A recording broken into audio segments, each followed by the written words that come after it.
Hello guys and welcome to the Flamish Experience. Today is a special episode because we had to do this. There was no other way to get this special person on the show. I wanted to have him on the show like every lord and like every lord one at a time. I'm getting them on the show. I just need King.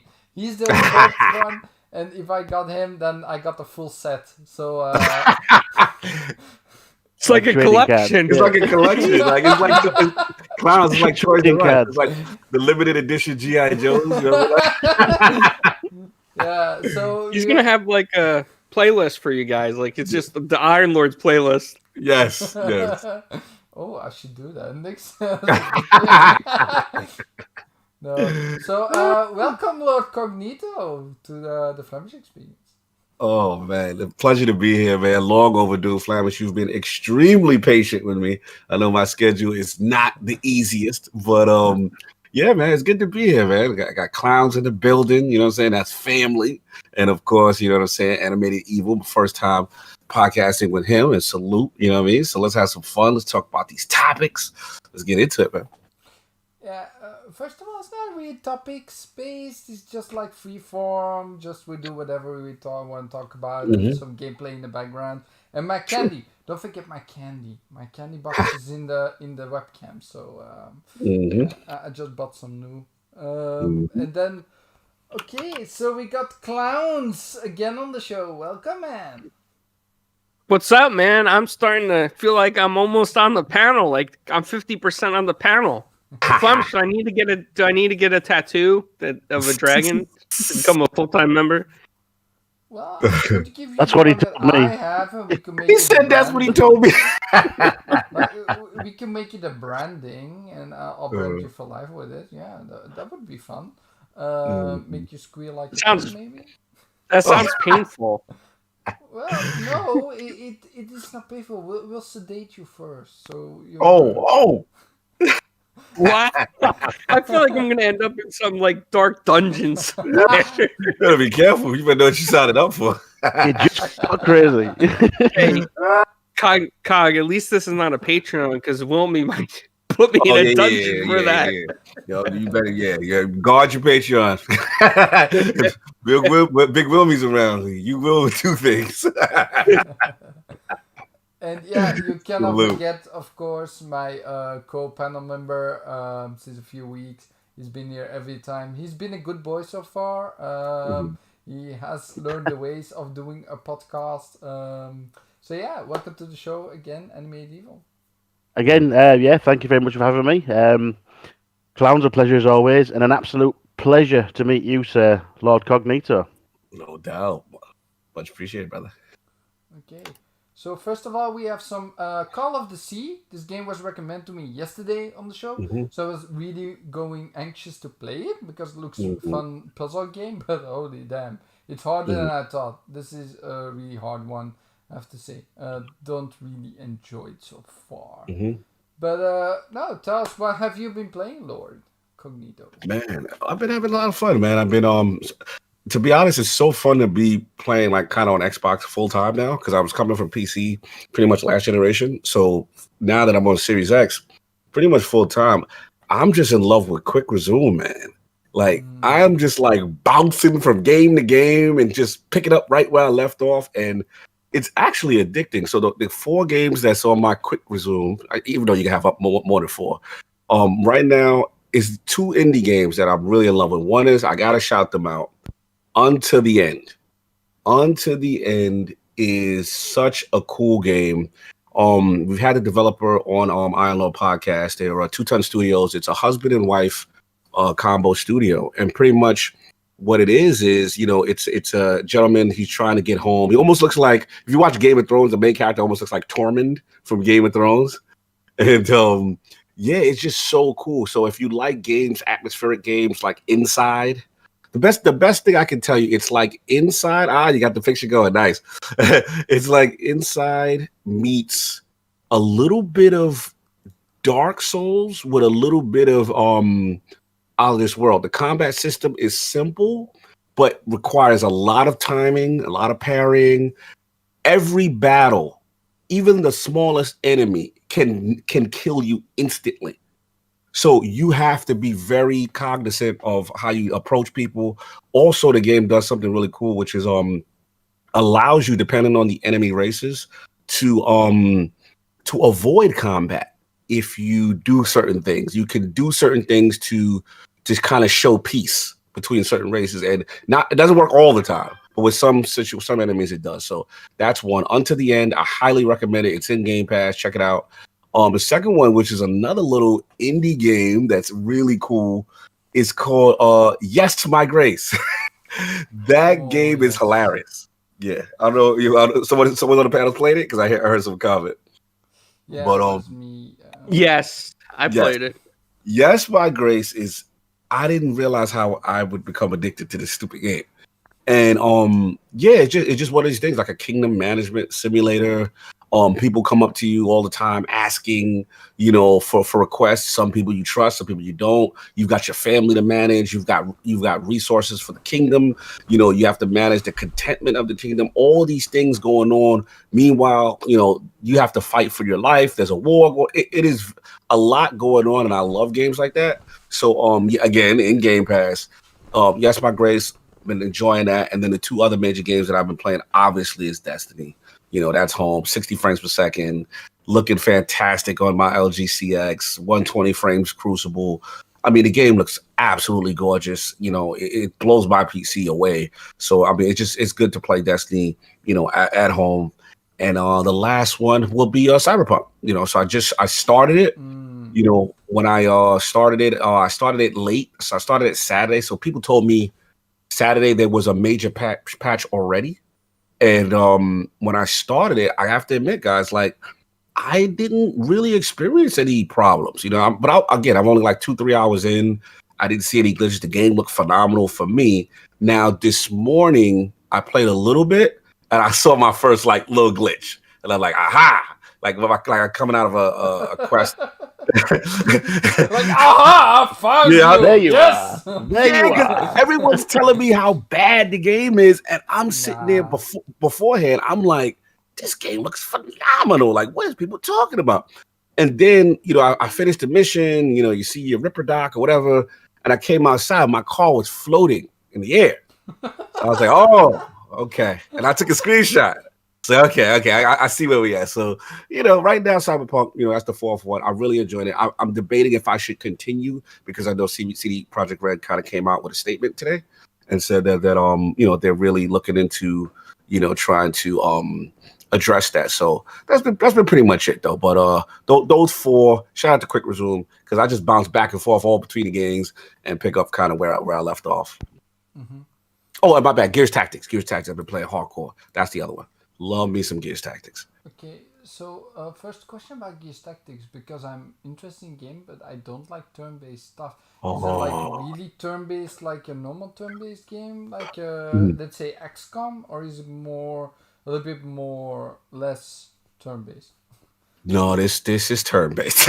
Like there's no getting around it. If you don't like turn-based, you're probably not gonna like it then. The only thing I would say, I still say give it a shot. The reason why I would tell you to give it a shot is because, turn-based games, they usually all revolve around cover, but this is such a good translation to the Gears universe that I would highly recommend it. And the production values are so good. Like this, like between the game starting and the mission and the character, it's basically, I'm not going to spoil it, but it's basically a prequel to the Gears universe. And you're gonna learn so much, especially the main character, who is Gabe Diaz, who is technically is Kate's dad. And I'll be honest, the story it's well done. So if there's any turn-based, I would say give it a shot, is this. The only thing I would say though, it is not easy. This game is hard. This game is overwhelming odds all the time. And there's always going to be more enemies than you, more spawning you, and the only way you can combat it is if you do executions, which gives your team more chances or more turns. more chances to go again, to go again, to go again, to go again. So executions are certain little strategies. And then in the Series X version, they've added Jack.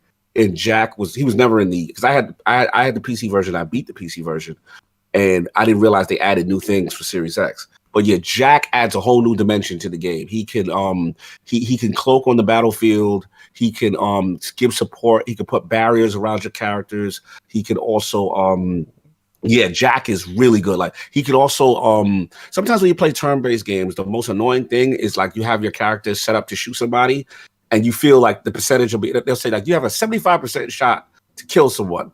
And when you have Jack, like you can put this thing called wingman, and it'll increase the accuracy of who he's next to or who he targets. So you can kind of guarantee shots. So Jack is vital. You know what I'm saying? He doesn't have a lot of health, so you have to keep him cloaked. But shout out to Pong Soul in the chat. Yeah, tactics. If you've never played, I highly recommend. I would say put it on easy, and you're not. I wouldn't shame you if you put it on easy because this game is hard. Like make no mistake. I would say put it on easy just to get a feel, and the game does a great job in the tutorial for new players that never played those type of games to get you used to it. I would definitely go for it, brother. I was going to ask that question whether you thought it was accessible for new guys, but you answered that anyway. So Yeah. do you know what? I've also had it recommended, and I really want to try it. Let me explain something to you. I highly recommend it because the thing about it's the production value. This is a full-fledged Gears game. This is not some little side game that they didn't put any love. Like you're learning a lot about what's going on. And I'm going to say it, Gears fans, I've said this to a lot of Gears 5 fans.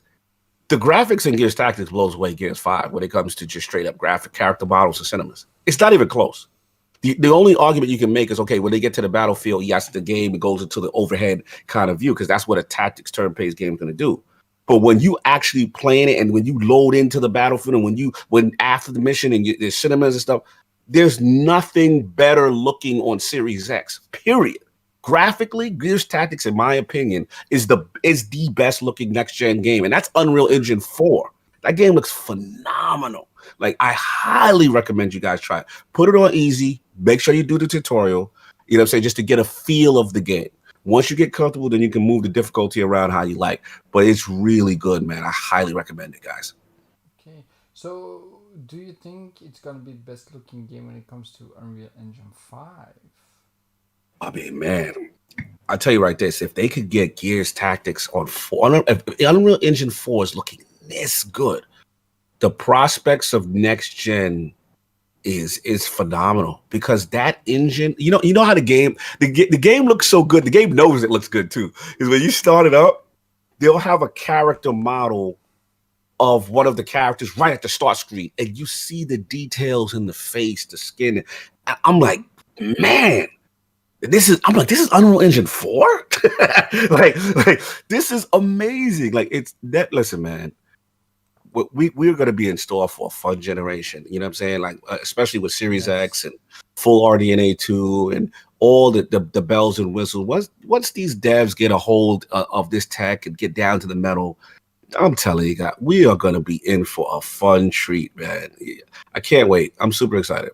So, there's one more question I have because I'm thinking Sure. of something. Sure. Like, yeah, I'm gonna ask probably a lot of questions. I love questions. If the other guys have questions, just ask. Like, come on, jump in there. No, but when you think about the Series X and you're saying like for the generation, right? And then, for me personally, I don't feel like there's gonna be a console refresh. Like this gen. It's just gonna be this gen, the Series X, and then next gen. Do you feel the same? You know what's funny? That's actually a good point. I actually do. I do agree with you, Flamish. I think the vibe I'm getting, especially when you listen to Phil, and they talked about in the beginning, hey, what's up with some of the performance of some of the games yet, or whatever. And he was very clear that look, we waited, longer than Sony, for the full RDNA set from AMD. So when I hear stuff like that, to me, they plan on being in the gen for the long haul, And let's be honest, like in comparison to this gen and last gen, the Xbox One and the PlayStation 4, they came out those kind of underpowered Jaguar cores. Like these consoles are very impressive from the start of a generation. You know what I'm saying? Like in my PC, like I'm running a 1070 Ti or whatever. You know, these consoles blow away my PC already. You know what I mean? So if we're gonna say, you know, one is comparable to a 2080, and you say the Series X is comparable to a 2080, I'm just making it up. You know, I don't know exactly. I'm just you know, theoretically. And you say the PlayStation 5 is theoretically a 2060 or whatever. You know, look, those are powerful graphics cards, man. You know, and I've been on PC. You know, you cover that with an NVMe, you know, with ray tracing and all these cool techs and these you know, hardware suites that a lot of, you know, current PC stuff is not even utilizing yet, and the fact that these are dedicated devices to gaming, right? You know, we've got a lot in the future. So I would agree with you, Flamish. I think that this generation might not see a console refresh, at least from Series X, you know, initially. But I mean, it could subject to change. But I'm gonna say right now, I'm probably leaning with you, like no, and they'll probably rock out. But we'll see. We'll see. I'm leaning towards your thinking though. I think they might push out a smaller version when the tech gets a little bit cheaper. Yes. The same specs, just a smaller version. Yes. Just to tighten it up a little bit. Yes, that I always agree with. That those come, you know, we call them the slims, right? Yeah, the whatever slim or whatever that. Yeah, they'll definitely, as stuff gets cheaper, things will get smaller. There's no doubt about that. I agree, Animating. Well, I don't know with the Series X though. It seems as small as they can get. But every Like, generation, they split the they always board in two to make it fit in the form factor that they wanted. yeah, I mean the form factor is a factor. There's no doubt. I just feel every generation we've kind of seen that though. You know, we've kind of always seen a slimmer model. You know, even let's be honest. I mean, the Xbox One, you know, it looks like a big bulky VCR. But we did get a Series S. You know what I'm saying? I mean, we got an Xbox One S. Excuse me. You know, there was a refinement. You know, so things get cheaper. That it's just the way tech works. I know right now we can't visualize it because the Series X looks like a big old box, but make no mistake. I you know, 4 or 5 years down, there's going to be another version of it that is just a little bit smaller, or the form factor may change somewhat to accommodate. Yeah, probably. I mean, I just can't imagine it at the moment. Like, I'm too happy with my Series X. Yes. I did have a few issues on Cyberpunk though. I did have some glitches, some graphical stutter, like not stutter, but just hanging, like it hang for 10 seconds, went multiple times, as well as a T-pose from one of the characters that was just in the world, like in the beginning of the game, just catching the dance club like in a T-pose. That's so funny to see though. And yeah, a floating gun here and there, some stupid stuff, but nothing game breaking as well. I feel there's a lot of overblown stuff, where like people are impatient to actually wait for the patches to arrive, and they just want a refund now and think like I can buy cheaper later, to take advantage of the situation. I think, but yeah, not really sure about. Tweet to me. What do you think, Klaus? Well, I've beaten Cyberpunk twice now. Wow. Twice. What? Twice? Yeah, I did. How many hours would you say? How many hours would you say the campaign was? I would say a good 30 hours at least if you want to explore more of the side quests. You could rush through it in 20, but if you want to do the side quests and everything, probably a good 30 to 40. Wow. That's you put in work, brother. Long game. That's still a long. You put in work, yeah. Wow. I thought you finished it once. You said today. You said you finished it once. Did you finish another? Like. I went back to the save and I chose a different ending, but now I'm gonna go back further and I'm gonna go through all 5 endings. So that's cheating, though. That is cheating. I don't say that's 2 full playthroughs. Let that man play how he want to play, Flamish. Yeah. I just told him today because we were in the party together and he was experiencing the end. I'm like, no spoilers, no, nothing. I don't want to hear it. Nice. Yeah, I got some funny stuff in the game. Like I was so amazed. The in the first hour and a half when the story opens up, Mm-hmm. and after the first chapter ends, basically. Mm-hmm. I don't know how far you are in the. Are you after chapter one? You talking to me or Yeah. you talking? Oh yeah, I'm after chapter one. Okay, so you opened up. The game has Yes, opened up now. Okay. yes. Yeah, the game has grabbed me so hard. Like Clowns Mhm. doesn't really have the same feeling. Like it doesn't feel connected to a character, but man, I was crying. Yeah, look, it's so well written. I mean, the voice acting, the immersion, it's so immersive. The littlest thing in Cyberpunk, like just getting into a chair, having a conversation in a character, like, hey, sit next to me and do whatever. Yeah. It's such an immersive way of storytelling. It feels next gen to me. And that's why I think I connect more with it. And it's just, yeah, it is really phenomenal. I agree. It's addicting, man. I'm with you, man. I'm curious about. I want to hear some stories from Clowns. Like, so, like now that you've got it, like, you beat it, you know, you're doing multiple endings. Like, what's your overall, story wise? Did it live up to the hype for you? Like, tell me how you feeling about it. Okay, so there's a couple aspects to this game. I mean, I think CD Projekt Red really did put a lot of work into this game. Mhm. I think there's a couple ways to weigh this, right? I think graphically, I'm not as amazed Right, as what they portrayed it to be. I right. think I feel a little bit let down. Like I honestly, in my Mhm, personal opinion, I mhm, don't feel this is like next gen graphics, but then again, this has been in development for like a decade, right? mhm. The open world aspect and the fast loading times are definitely like next gen for me. I Yes. think the world is pretty big enough. I think there's a lot of things to do on the map, so that's really cool. Mhm, There's a lot of Easter eggs in this, which is also really cool. mhm, I love that a lot. mhm, Um, and the story, so for me, the first act in the prologue, I kind mhm. of was like, I don't know if I'm feeling this yet, right? But Mm, then I got into like Act 2 and further into the game. mhm, And after I got probably about 25 hours in, I started feeling the story a lot because that's where you start to really make a lot of different choices mhm, that create different types of quest lines for your character. It's mhm, almost at the point in Skyrim, right, where you have to choose, which way you're going to go. That's how I mhm, feel like 25 hours in this game was. mhm, So that aspect is written very, very well by CD Projekt Red. They did a fantastic job on how mhm, many ways your quest could go, who you ally with, the choices you make.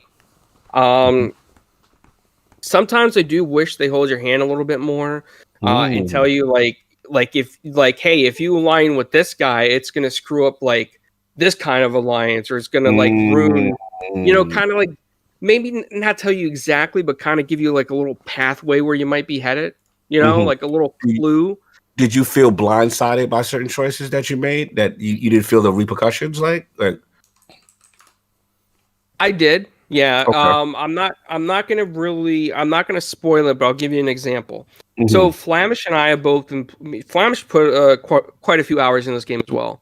And in mhm. his story, he actually created a relationship with one of the characters. But in Mm, my story, that character got whacked off, like got knocked off mm, by because a choice I made, I aligned with somebody else, and mhm. that character just disappeared. Oh, and and wow. and I got a confirmation from the company in the game that was like, uh, thank you for your choice. You helped our organization. We removed our leadership kind of thing. And I won't tell you, further than that, but Right, like that's how these kind of quests can go. And right. now in my quest line, I ruined a possibility of a relationship with a Mm, character because they got knocked off by by their own mm, organization. So but yeah, I do wish there was a little bit of clues there, like things like that, because mhm. I want my character to experience like the whole world, and plus Right. that there's achievements in this, man. You want to get those achievements, right? Of So course, of course, of I course. feel like that by messing that up, I might have missed like a hidden achievement or something. Because I'm Mhm. not going to look at a guide and cheat myself. Yeah, I'm going to try to Right. do as much as I can first, and then whatever I don't have, I'll go back and look at a Mhm, guide. mhm.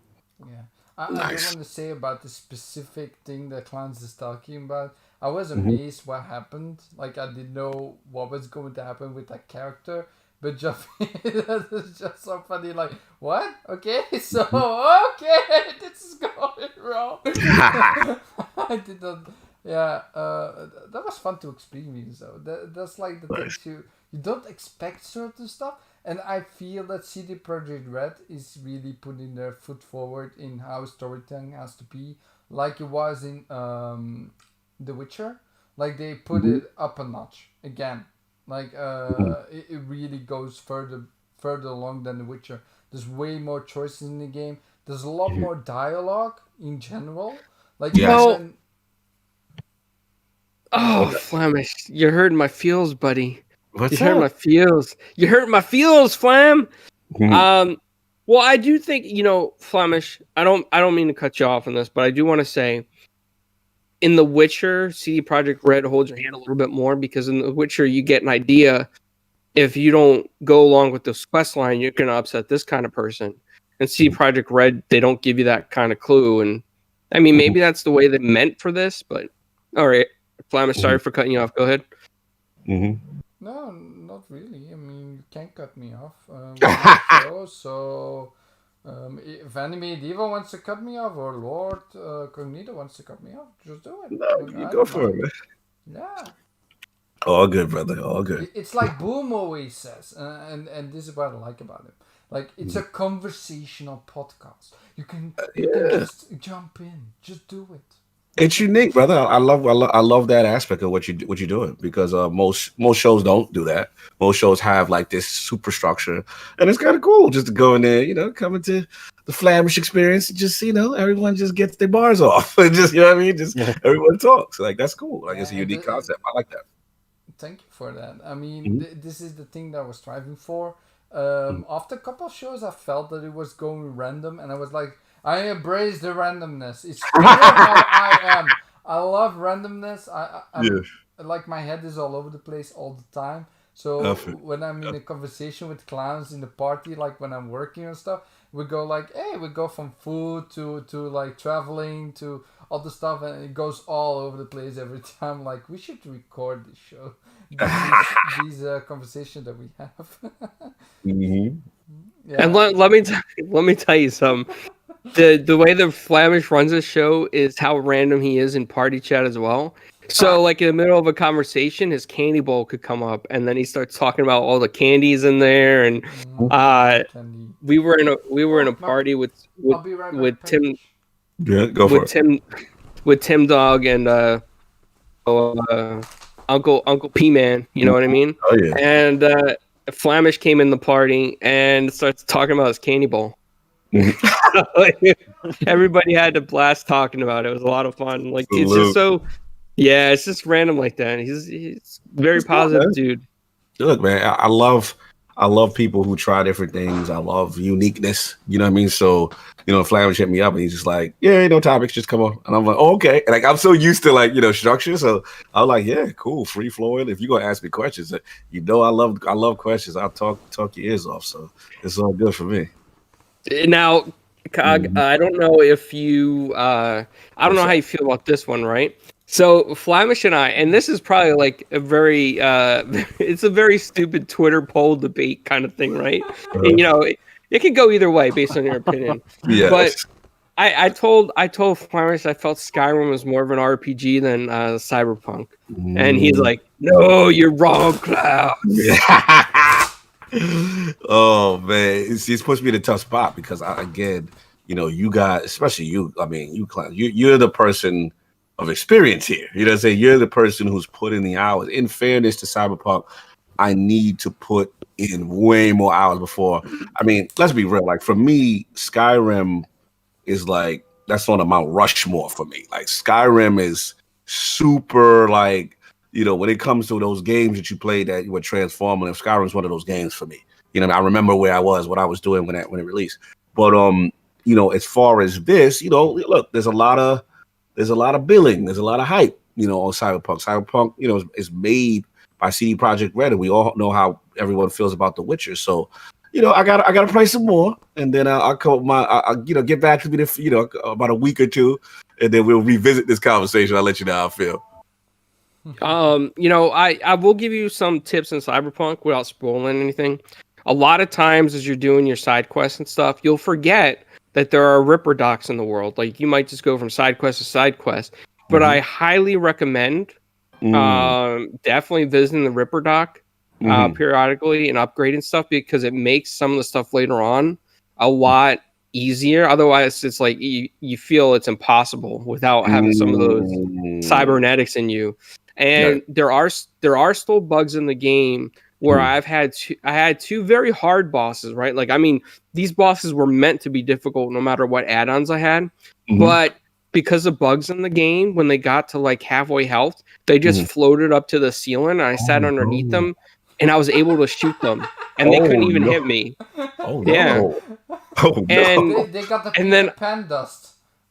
yeah, so they just floated up to the ceiling, and even when they were dead, they just laid in midair. So I had to find like unique ways to climb obstacles to kind of like talk to them while they were in midair, because you still have to talk to them after you defeat them.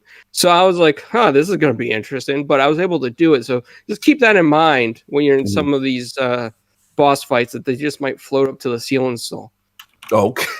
No, this is good information to know. I had no idea about it. Yeah. Salute.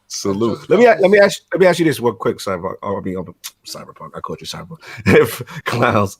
Let me like when I was messing around with the tutorial, the thing that really impressed me that I didn't think I would like is I didn't think I would like the hand-to-hand combat style.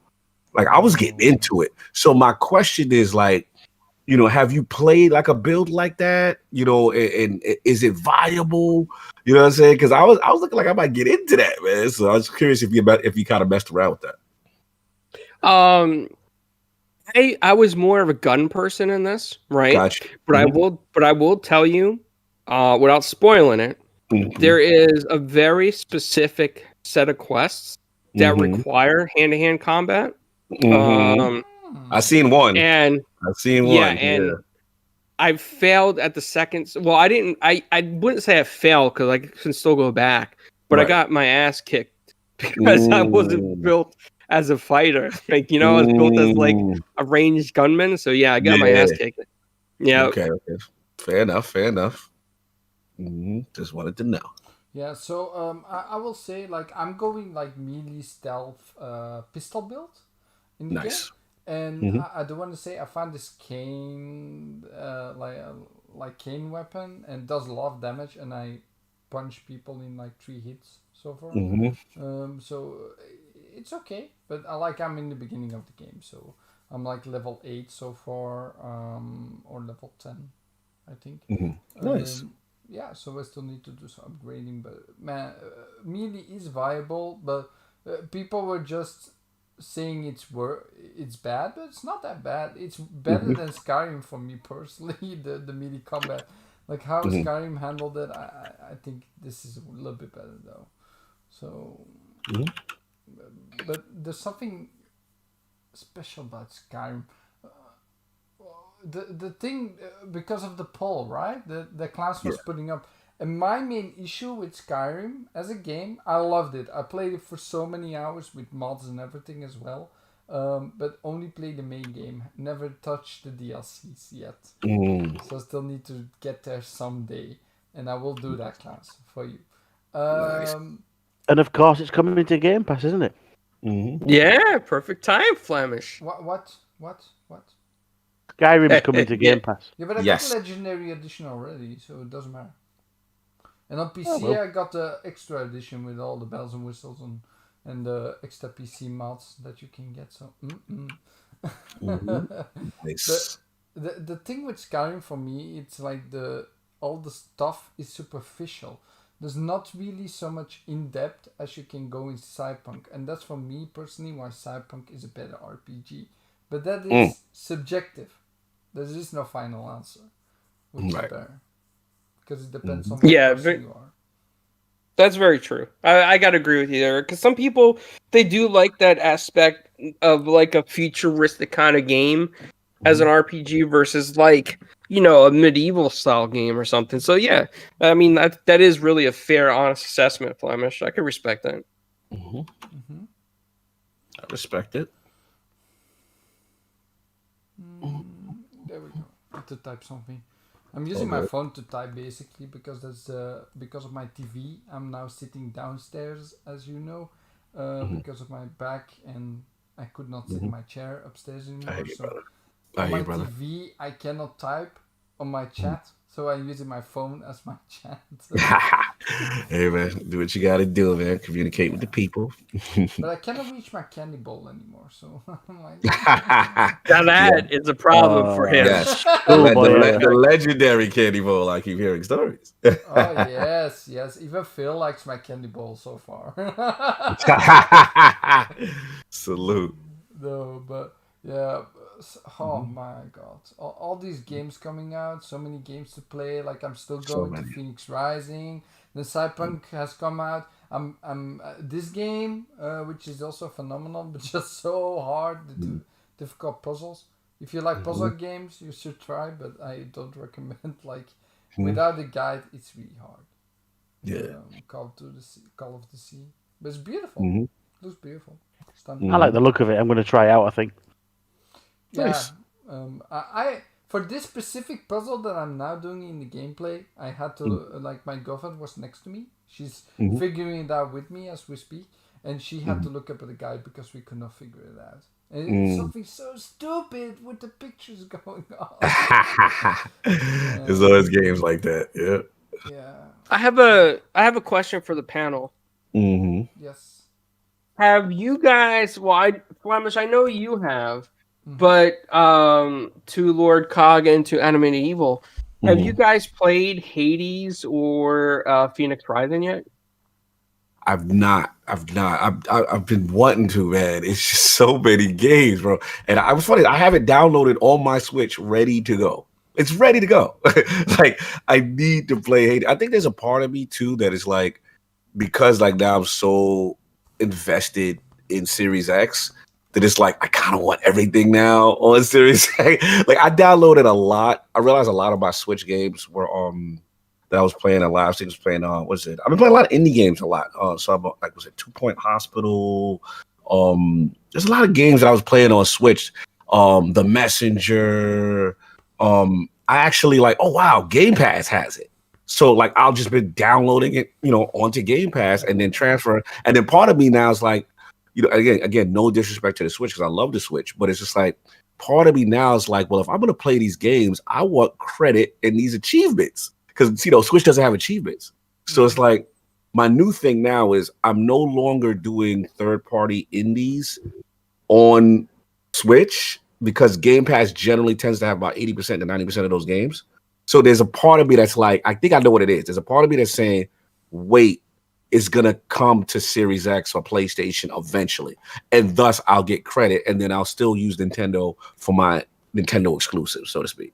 You kind of understand where I'm going with it? Yeah. I do think, do you have a PC? Lord Cognito? I do. Now, it's just I'm addicted right now to either getting achievements or trophy for it. Like I want credit. Yeah. And Nintendo is not giving me credit. And I'm like, come on, come on. We don't got voice chat. Like, come on. You could at least come up with some trophy system to, I want to show off. Like, yo, like one of the I was on PlayStation 4, right? One of my most proudest things, I don't platinum anything on PlayStation, to be honest. And it's not fanboying or anything like that. But Ghost of Tsushima, I'm like, I'm gonna platinum this game. Like, I love this game. Like that, I'm everything about me, the ninja, the samurai, the storyline, the atmosphere. I'm completely in love with that game. And I platinumed it, and I was very proud of it. Like that's like a badge of honor to me. And it just sucks that like the Switch has no equivalent. You know what I'm saying? And on top of that, I can't be in a party chat like how we're talking right now to anybody on my Switch friends list, nor send I can't even send Clowns a message on Switch. Like, hey Clowns, I see you online. What's up? Like you can't do that. So it's just I've been frustrated with them. So I guess maybe I'm acting out and I'm like, I'm not buying any more games that are third party multi-plats because I know Hades is gonna come. That game is so popular, so big. It's only a matter of time. I don't know the size of the studio. You guys can educate me on that. But if it's a small studio, maybe that's what it is. Mm-hmm. But Yeah. you know, yeah, like it's only a matter of time. Games like that eventually come over to the other platforms, and I think that's where I'm at. I think I'm just gonna wait, and that's how I get those achievements and get the damn credit. So I can tell you a lot about Hades because I finished the game one Ooh, time. talk to me. Yeah, I want to hear about this guy. Yeah, this game is beautiful, stunning. Mm-hmm. There is a lot of storytelling in this, and it's a roguelike, like dungeon crawl, I would say. You have to choose a weapon in the beginning of your run, and every run is different. There's different enemies. You can choose different paths. You have different upgrades that you find along the way with gods that are helping you. And the goal of the game is to escape, basically, and go through the paces of upgrading yourself while doing it. But the thing is, it has such a great story because even if you finish the game is not over. You have to go through the story multiple times, and it really, it's really great story. I don't want to spoil anything about the game because it is nice to experience it yourself without any knowledge at all from the story aspect. But every character has a meaning in this world. You should. It's definitely a must play. But for me personally, you can only play this on the PC because the PC controls are so tight. Has so much more like the Diablo feeling, you know. You click on the thing, the precision of a mouse cannot be understated in this particular game. Okay. Now I'm curious to see how they Switch even pulled it off. Now you got me curious. I never tried on the control, but just the mouse just gives the precision and the flick of your mouse and stuff. Yeah, it's really great on the mouse. Yeah, I'm curious because you're right. Sometimes there are games that, sadly don't translate well, without a mouse and keyboard, and you could feel it a little clumsy, on controller and stuff. So, that's interesting. I will say in what is it? Gears Tactics Defense, they did a phenomenal job. Like that thing, like they added so many nuances for controller on Series X for that game. Like it is really precise and very easy to use, especially the tutorial and the way they really explain things. So again, give it a shot, Flamish. I'm telling you, man, give it a shot. I will give it a shot if I finish. Let's see. So Cyberpunk, we have Phoenix Rising, we have Valhalla, Watch Dogs, Call of Duty. You got a lot. Like, I've seen the list from just the games that are released on Game Pass. Until now, 16 games. Just this month alone. Which are like at least 12 I didn't own yet. That I haven't played yet. So I'm really curious about most of them. The list gets getting bigger and bigger, and I don't know when it's going to stop. Like backlog is a huge problem now with Game Pass. Like people are not complaining like there's not enough games. There's too many games. Too many, yes. It's so many. You're right. People don't understand this. I have to agree, to be fair, because like 𝕷𝖵𝖗𝖏, I've not played either. But if I just look on my library, if I finish a game, a complete 100%, I will delete it off the list of available games.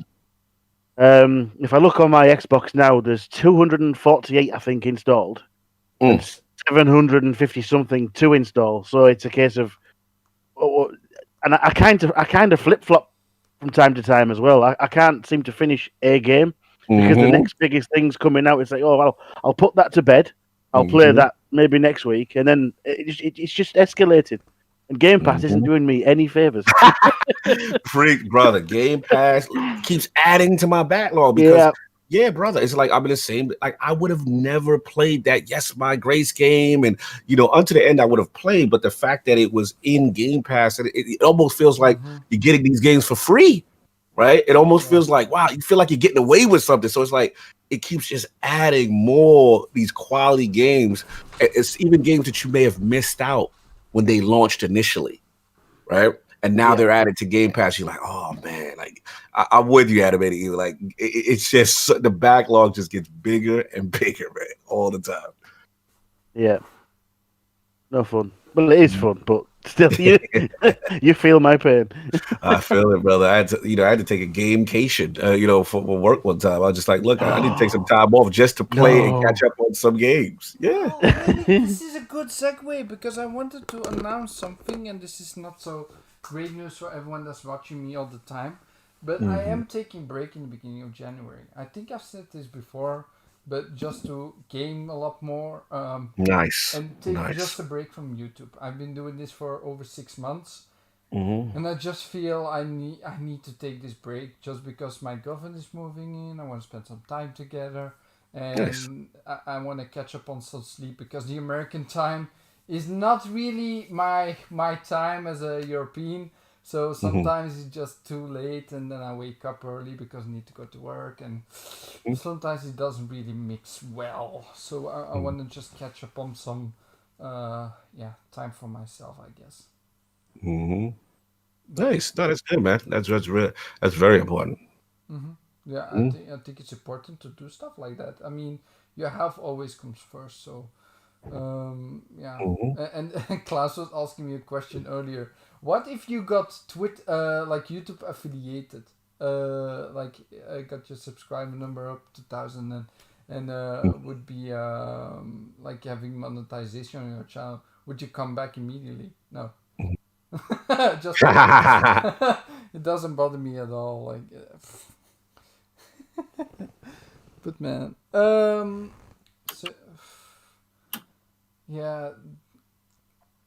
just baffled by these days. Just so many games. I do want to say, Lord, just play Phoenix Rising. Give it a shot. It's except for Cyberpunk because that's my first game of the year now fully. There's nothing better than that. But Phoenix Rising is my second. It went over Ghost of Tsushima, and I'm only 10 hours in. Be careful. No, there is no flaw about that game. There's none for me. I love the game so much. There's nothing bad about the game for me personally. Like the puzzles are fun, the humor is there. Just everything about the game mesmerizes me. It looked good. I have to admit. I mean, it came out of nowhere. I think I found out because I was writing an article. Usually I do like a weekly Nintendo Switch releases for the week, right? Based on their eShop. And I remember, basically I have access to their press list and seeing what's coming out. And I was like, what game is this? I was looking at the screenshot. I'm like, this game looks amazing. Like, what is this? And I started researching it. And I was like, Phoenix Rising. I was like, what is it? And I was a little mad at Nintendo. I'm like, Nintendo should really get behind this game a little bit more and promote it more. Like this, even though it's not a Nintendo only game, you know what I'm saying? But the fact that it was coming out to their platform. And I made it a point to highlight it in my article. I'm like, guys, you need to check this out. This is coming to Switch this week or whatever it is. And a lot of my Xbox guys are like, oh yeah, I know about that game and whatever. So it looks phenomenal. I'm hearing fantastic things. I just got to get to it, man. The backlog, man. I got to prioritize, but it will be played. There's no doubt about it. I've definitely downloaded it and it's be ready to go. Yeah, I was even amazed because 10 hours in, I'm still getting new mechanics. I was like, what? Okay, I didn't even expected that, right? Because I thought 10 hours in, okay, I got everything fixed out. I know what to do now, but there's still surprises. So I was very much surprised. So, nice. It's a must buy for me personally. Like I don't know if Animated Evil or Klaus is gonna play the game soon, I guess. Smiley face. Klaus? Yeah. Again, it's on my list of things to purchase. It definitely looks fantastic. I think I've seen some gameplay that you did, Flamish. It was very. It piqued my interest. Let me show you some gameplay. I could do it that. Piqued my interest. It really did. And I've got a friend who plays it as well, and he said it's just absolutely fantastic. Let me see if I have some actual. Yeah, there's the actual gameplay. I'll go a little bit further along. So this is the game. But yeah, this is like the yeah, this is a drab world. Just the drab. In the beginning, you're in the non-lush area, I would say. So yeah, it does look a little bit less colorful, but as soon as you get in the more colorful area, it just pops. Especially on my OLED TV. Oh, Nice. the colors just pop over there. Yeah. OLED flex, love it. Let's go. I always will use my OLED flex. I Love bought the it. damn Talk TV that for talk. something. Yeah. Talk that talk. You living a different life. Breathing a different air. And by the way, Cognito, I also got the Quest 2 now. Oh, he's living his best life right now. He's Oh, good. yes. Yeah. Oh man, I just got me a Sonos soundbar. Oh my god! Like I'm hearing, yes. brother, I'm hearing things with Dolby Atmos that I didn't even know existed in my games. Like it is next level, man. You have no idea. Like for next gen, highly recommend. You know, if you're gonna upgrade your sound, if you're looking into it, highly recommend this thing because I was actually forced into it. Like I had a decent surround sound prior. Dolby Digital 5.1. It was older. I mean, I had it around for years, but it did the job. But what has happened is these next gen consoles, they've removed the Dolby Digital port. So it put me in a weird situation. Now I did, the alternative and, trying to get an adapter and all this other stuff, but I lost a lot of sound quality. And also I didn't have a lot of the latest sound tech, which is, DTX and Dolby Atmos. So yeah, I did my research and people were talking about Sonos as a high, actually a rep from Xbox who I had no idea followed me, which was kind of cool. He was like, yeah, you need to look into the Sonos. So I was like, all right, well, if someone works for Microsoft telling me this, maybe I should look into that. And yeah, man, I picked it up. It's not cheap, but man, the difference is night and day on these titles.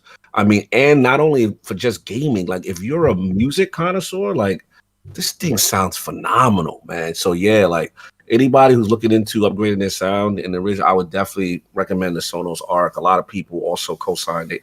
I think I put out a tweet that was just like, hey, I'm looking into upgrading my sound. These are my requirements. What am I, what do you guys recommend? And like, I would say about 80 to 90% of the responses I got was like, Cog, get the Sonos Arc. You will not be disappointed. They've tried other ones and stuff like that. So that's probably like the next thing if you want to go hard with your sound. But as you know, with the visuals, that LG, the CX series, I mean, man, it's just, with the VRR for the people, again, who are having issues with in the beginning with Valhalla and stuff, people were talking about screen tearing.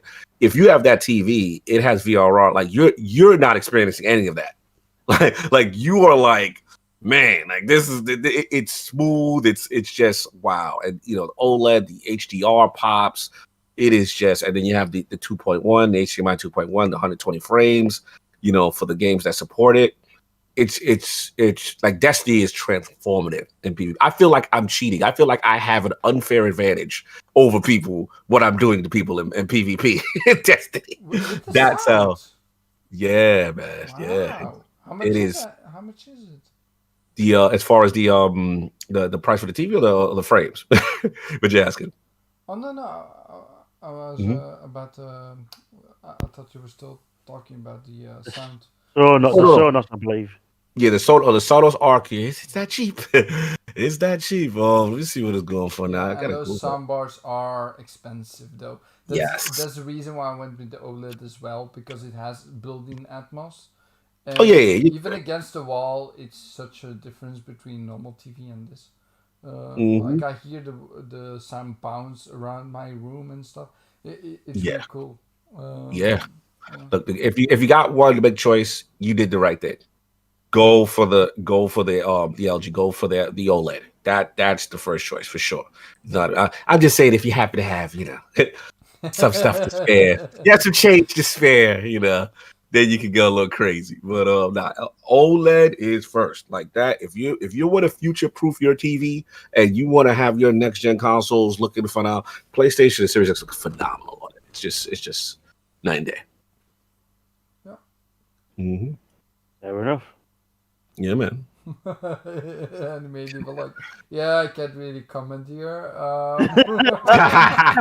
have got a 4K LG, but it's not the OLED. I bought it a couple of years back, and I do really need to future-proof my stuff. And Yeah. again, Look. it's just having the money to do it.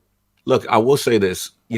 Right now, Solve is in your guys' position. He didn't do it yet because they listen. Right now, it's probably one of the few OLEDs, right now that has Punk said I'm flexing. I have a little flex a little bit. I ain't gonna lie.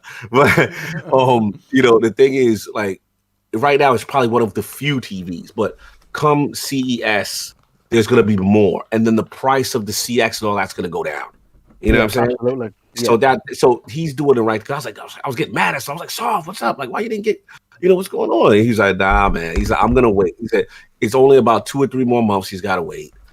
And then by then the new TVs will come out. There'll be more HDMI 2.1 sets, and then you'll see the price drop for the LG, and then you can get it at a nice, reasonable price, man. Yeah. So hold out. I'm hoping for. Yeah, it's definitely gonna happen. It's definitely next year, probably either by spring, summer. These things are gonna go down in price. You're gonna get it you're gonna see some sweet deals. That's when you probably jump in. Yeah, I mean the sweetest deal was already with the CX. That was 1,800 for the 65-inch. For the 65. I mean, that's beautiful price for my OLED C9 was 2,200.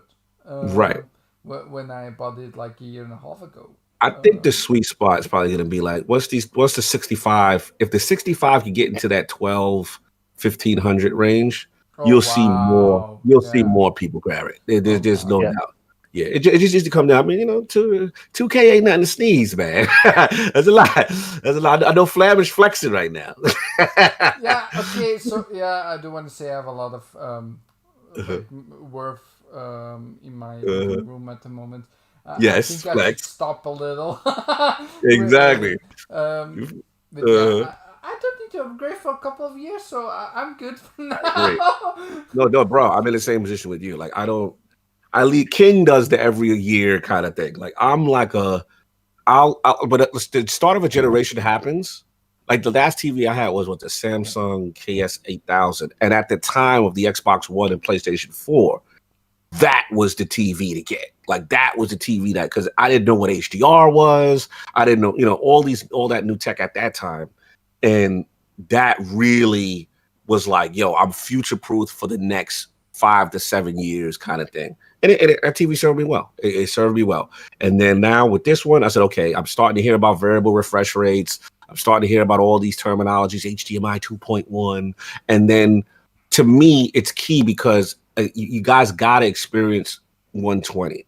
Now, 120 is not, 120, I will say it's subtle because you're not going to it's not going to jump off the screen, but it's when you play a game at 120 frames and then you go back to 60, you see how much more responsive it is. It's just, I can't describe it. It's a feel. And I think that's what this next generation is about. It's more about when you look at the games on paper, like, this looks the same. It doesn't, until you play it. And then you have these controllers with the, the auto latency, kind of thing, the lower latency kind of features and stuff like that. It's a level of precision and shout out to Pong and multiplayer. Yes. Like, especially, I will take multiplayer games are really going to benefit from this thing, man. It's truly an event. And I love that console is finally embracing it. Because Flamish, I'm gonna be honest, like, I know you play on PC. One of the things about console that I was worried about is that we're gonna have these different SKUs and that they would say, oh no, we're not gonna allow that because it's gonna be unfair and unbalanced to the people. And yeah, like, they're allowing it. So I'm like, okay, this is cool because PC's been doing it for years. You know what I'm saying? Like, there's people who have, very lower video cards going in there against people with higher video cards. It's something that's happened for years. So to see Xbox and PlayStation embrace this, especially a game like Destiny, I was like, okay, this is what I'm talking about. It is transformative. It really is. Yeah. Do you have sorry, Flamish, do you have crossplay on Destiny? Or could you play against someone on PC? All right, right now, no, but crossplay, they just announced it. It is coming, guaranteed 2021. The big question, though, is are they going to allow, They said they're going to do all platforms, PlayStation, Xbox, Stadia, PC. However, the question, I think I know where you're going. The question is PvP going to be allowed? Because I'm of the mindset, look, I would love it to be in, but I want my console brothers to have the option to opt out if they don't want it. Because I've seen things like Sea of Thieves. I've seen things with, look, mouse and keyboard at the end of the day, it's just... phenomenal, isn't it? It's just an advantage, bro. It's just, and to be honest, no disrespect to my PC brothers, one of the main reasons why I'm back on Series X and Xbox full time is because, again, Pong is on fire in the chat right now, is because of the cheating. Like, it was just, bro, it was to the point where I'm not a salty loser, but people were making plays against me where I'm like, there's no way that's humanly possible.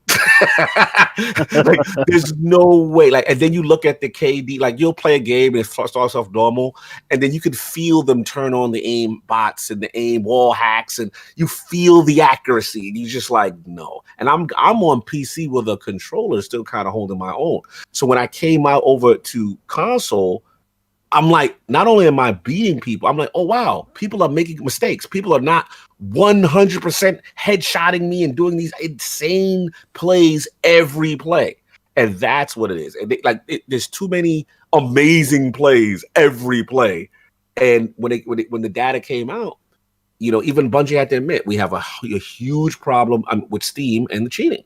It's something that I don't know if they can truly get a hold of, because they don't have an anti-cheat.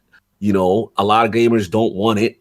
And then say what you want about console, it's a controlled environment, and it's less likely. Not saying it's impossible, but it's less likely to happen, and you'll have more, more balanced play. And I think that's what really the PC the cross-play community has to understand. Like, you have to have PvE is no problem. We could play raids, we could play strikes, do everything in Destiny, PvE, full cross play. That should be no problem, and it'll really help the user base. But as far as the PvP aspect, I feel there should be an opt-in or opt-out option for console players playing with PC players in PvP.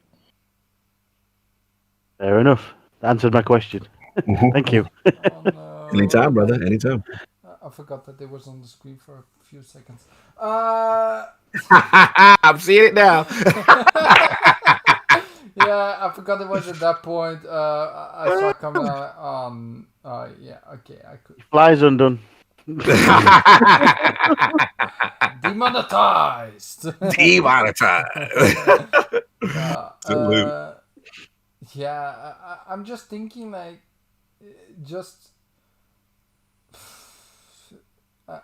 I want to go back to Destiny. I tried before the patch. Like I said, brother.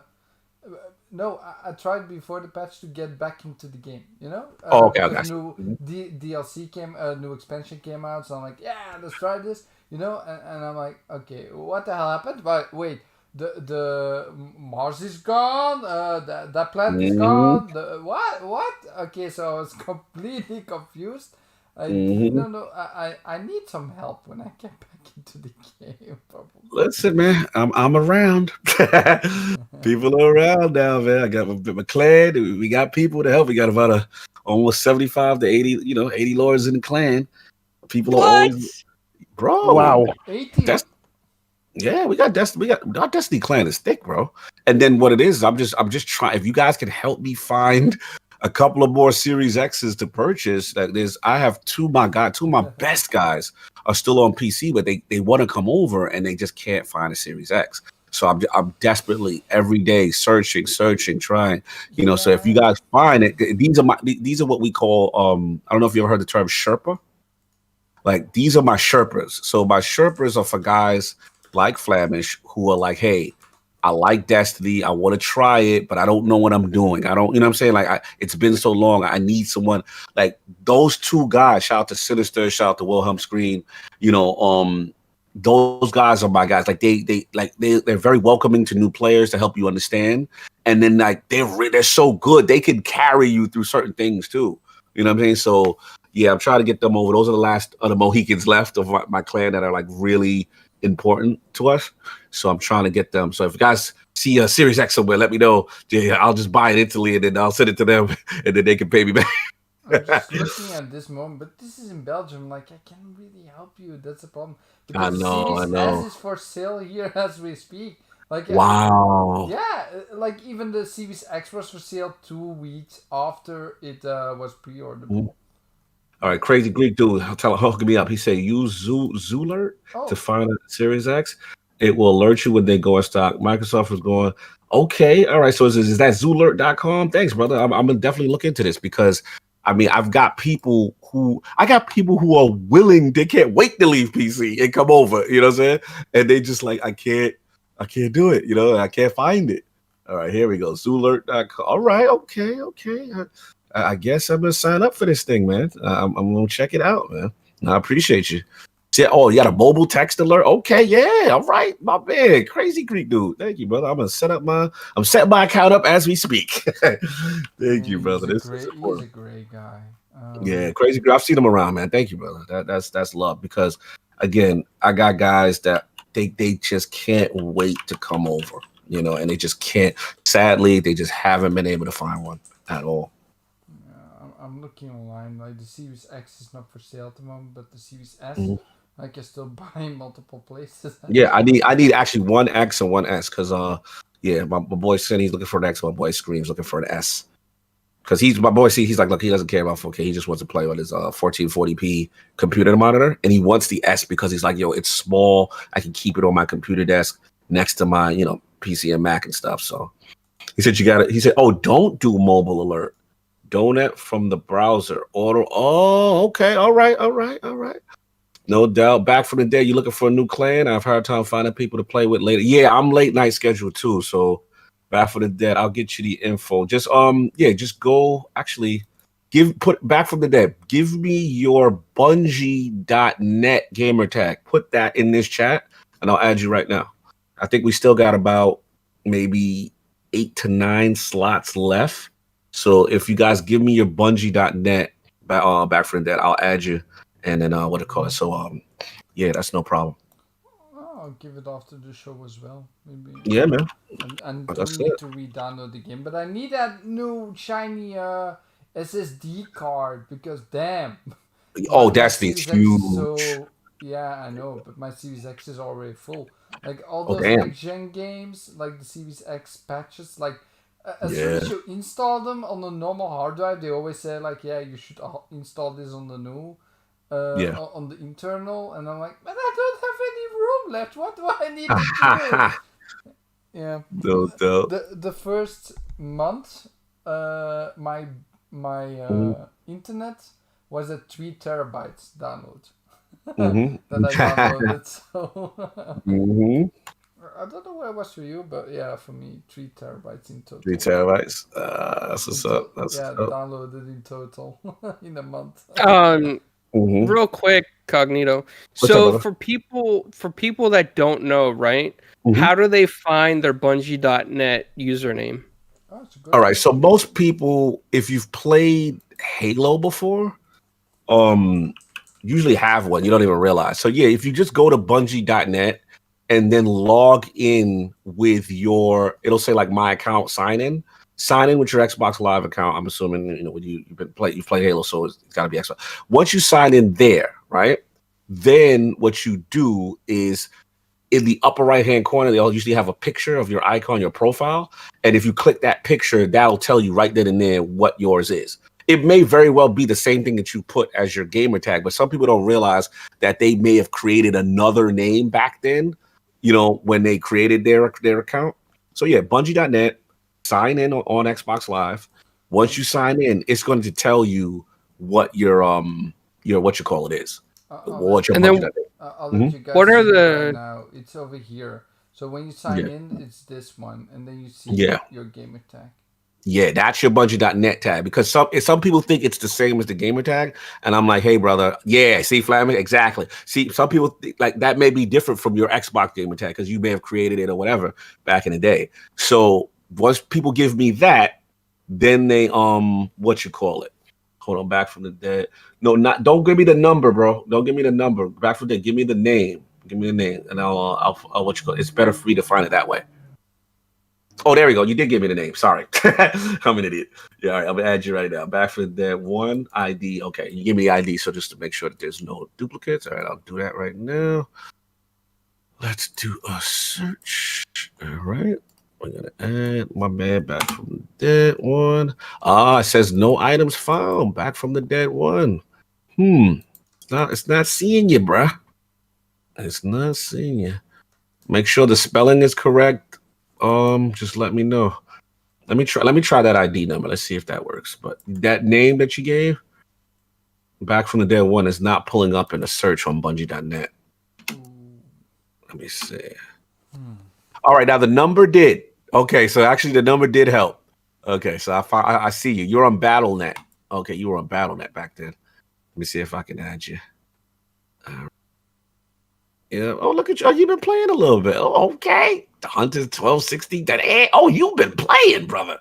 The Titans 1270. Okay, you like ahead of me. Jesus. All right, so course save. Let's see, invite. There we go. All right, sir. Can you find me? Sure. All right, you got your clan name? I mean, your Bungie.net name? Yeah, it's I put it in the chat. It's Capo Space Clown.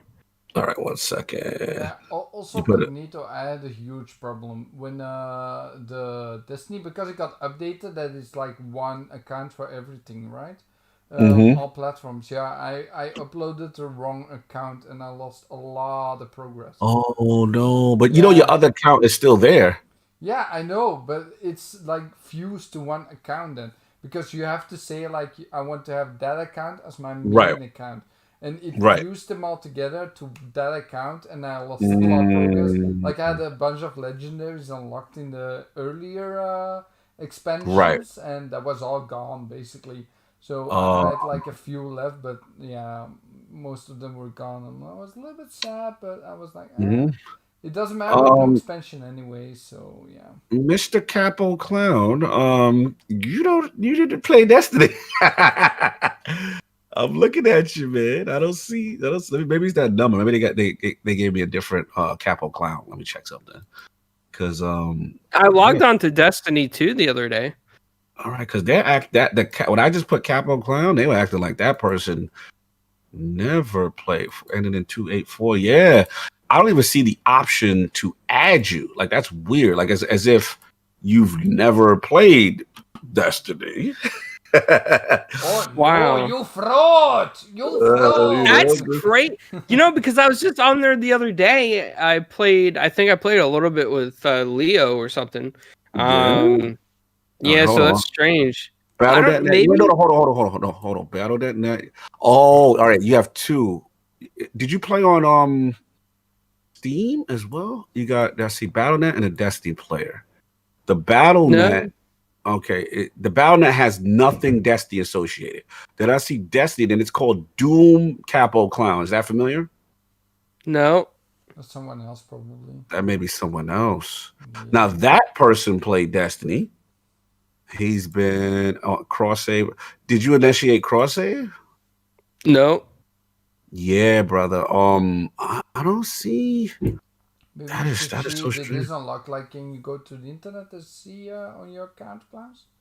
What you? Check what account because that ain't it, man. That ain't. You could check mine as well, Cognito. But yeah. Yeah, shut off a back for the day. Yeah, you got the invite. Nice. Let me see. Make sure the audio is on for the alert. Oh, thank you, Crazy. All right. So I gotta keep audio on. Okay, there's a bird. Okay. Do you need those numbers, the ID numbers? I actually both help because a lot of times, if someone else shares your name, then I can identify it then down with the number. Okay, hold on. And where do you find that number?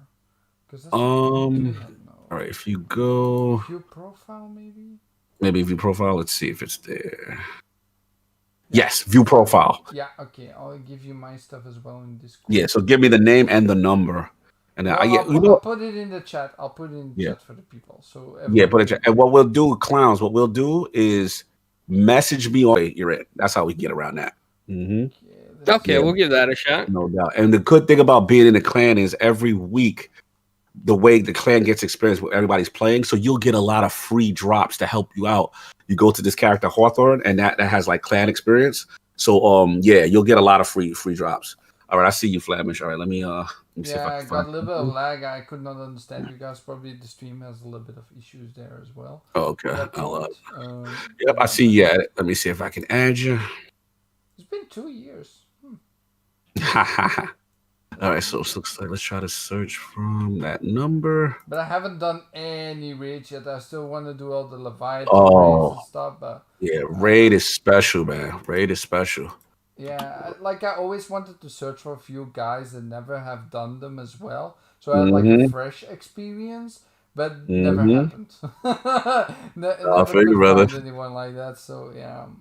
All right, Flamish. You have an invite, sir. You have mail. You have mail, Flamish. So you're in, man. Game this evening, so tomorrow I will be checking it out. Nice. Man, so many games, holy shit! And then on the side, of course, World of Warcraft as well. Oh yeah. Ooh, that game is expensive. Oh yeah. Especially with the new expansion that came out. That's another one, man. I have to stay away from that game. That game, it's just I can only have one. I can only have one addictive game in my life. Yeah. If you start playing WoW now, it goes back to how it was back in the day. It's so great how it is now. Yeah. Well. It says I'm a Hunter 1051. Okay. Well, that's not I logged in through the app that Back from the Dead did. He said try the Destiny 2 app, so I did. I don't know if that makes a I don't know if that will then create something you could search me by. You logged into the Destiny app, you said? Yeah, the Destiny 2 app. It says I'm still in an old clan on there. How do I leave that clan? Okay, so guys, while you guys are talking about that, let me bring something up here. So from now on, guys, if you have a suggestion that I should play to put on the stream on the next week, like I suggest, like check out this game on Game Pass or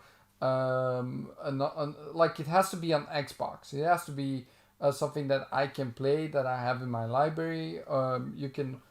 I think you can check someone's library on Xbox. Can you, Clowns, with the achievement system and stuff? If you're friends, you can, I believe. Yeah, if you're friends, like you can add me on Xbox as Flamish EXP. It was in the thing before, like in the chat. But yeah, I want to have more games to show on the show and stuff. So if you have some suggestions for a game I should play, I can be horrible though. Could be funny as well. Just let me know. Would be interesting. No doubt. As far as recommendations. Yeah, and like Back from the Dead is saying 1 week, next week, Destiny 2, the Dawning event is starting tomorrow. Yes, the Dawning is starting tomorrow. That is a seasonal event, almost like a celebrating like a New Year's kind of event. So it's pretty cool. Usually has some cool activities, and they will give you a lot of cool, fresh loot and gear. It's always fun. It's very festive. They'll have they'll add like snowballs and stuff and strikes, and you can throw snowballs at bosses, and they actually do damage. Like the Dawning is one of my favorite events. It's just a fun, feel good, celebrate the year kind of thing, So we'll do that. Yeah, so we'll do that. Thing, because there is a miniature gun you can buy, but only if you earn the gun in game. So is that something you're looking forward to? Say it again. As far as earning again, I didn't hear the last part. So there is a gun you can get in game. Yes. You have to earn it, and if you earn it in game, you can actually buy it as a physical miniature model. Oh yeah. They've been doing that a lot lately. Like if you earn guns in game, like a lot of exotics and stuff, they've been doing this thing where like you get the option now to if you want to buy like a real life replica of it and stuff like that, or miniature. I've been seeing a lot of stuff like that. Bungie's been very good about that, especially with quests and gear, like merch, like clothing. Like sometimes I've seen T-shirts associated with certain things with difficult quests or raids. They're known for that with the raid. Like if you beat the raid, you can get this raid themed kind of thing. You unlock the ability to get it.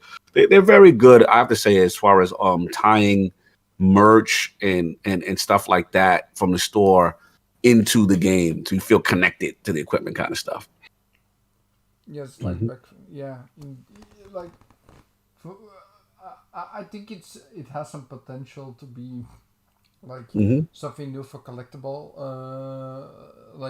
really bragging rights to have everything like show up in your PC setup, and then you're on your desk and behind you have all those guns and stuff showing. Like I played this one. Also, Animate Evil, do you play Destiny? Are you gonna? I did the first one, but then I find the second one too daunting. The problem I find with Destiny, as good as a game it is, your friends can leave you instantly. Level-wise, I mean, because if you take like 3 or 4 days off, and they're all taking part in raids and things like that, they just leave you behind level-wise. And I found that a bit difficult to keep up on, because I'm a busy guy. I work a lot. A lot of my friends are home different times of the day, and they were all meeting up saying, "Oh, we'll do this. We'll do this raid," and I was like, and they just left me. So, damn. I have, it happens. Real life gets in the way and stuff. So I don't think I have time to put into something as massive as Destiny 2. No, I hear you, man, and there's definitely some valid stuff there. I mean, if you're not, able to play with people, and people got it. That's the other thing is, people do have to be willing to help. That's one. I will say it's much better for the new player to onboard very quickly. They've definitely addressed that issue. But like for end game content, yes, end game content, there are certain marks that you got to hit, and if you're not at that bare minimum mark, and you don't have friends that are willing to kind of say, look, we'll help you through, or help carry you through, or certain aspects until you get your light level up to a certain part, then yes, that can be intimidating. There's no doubt about that. Yeah.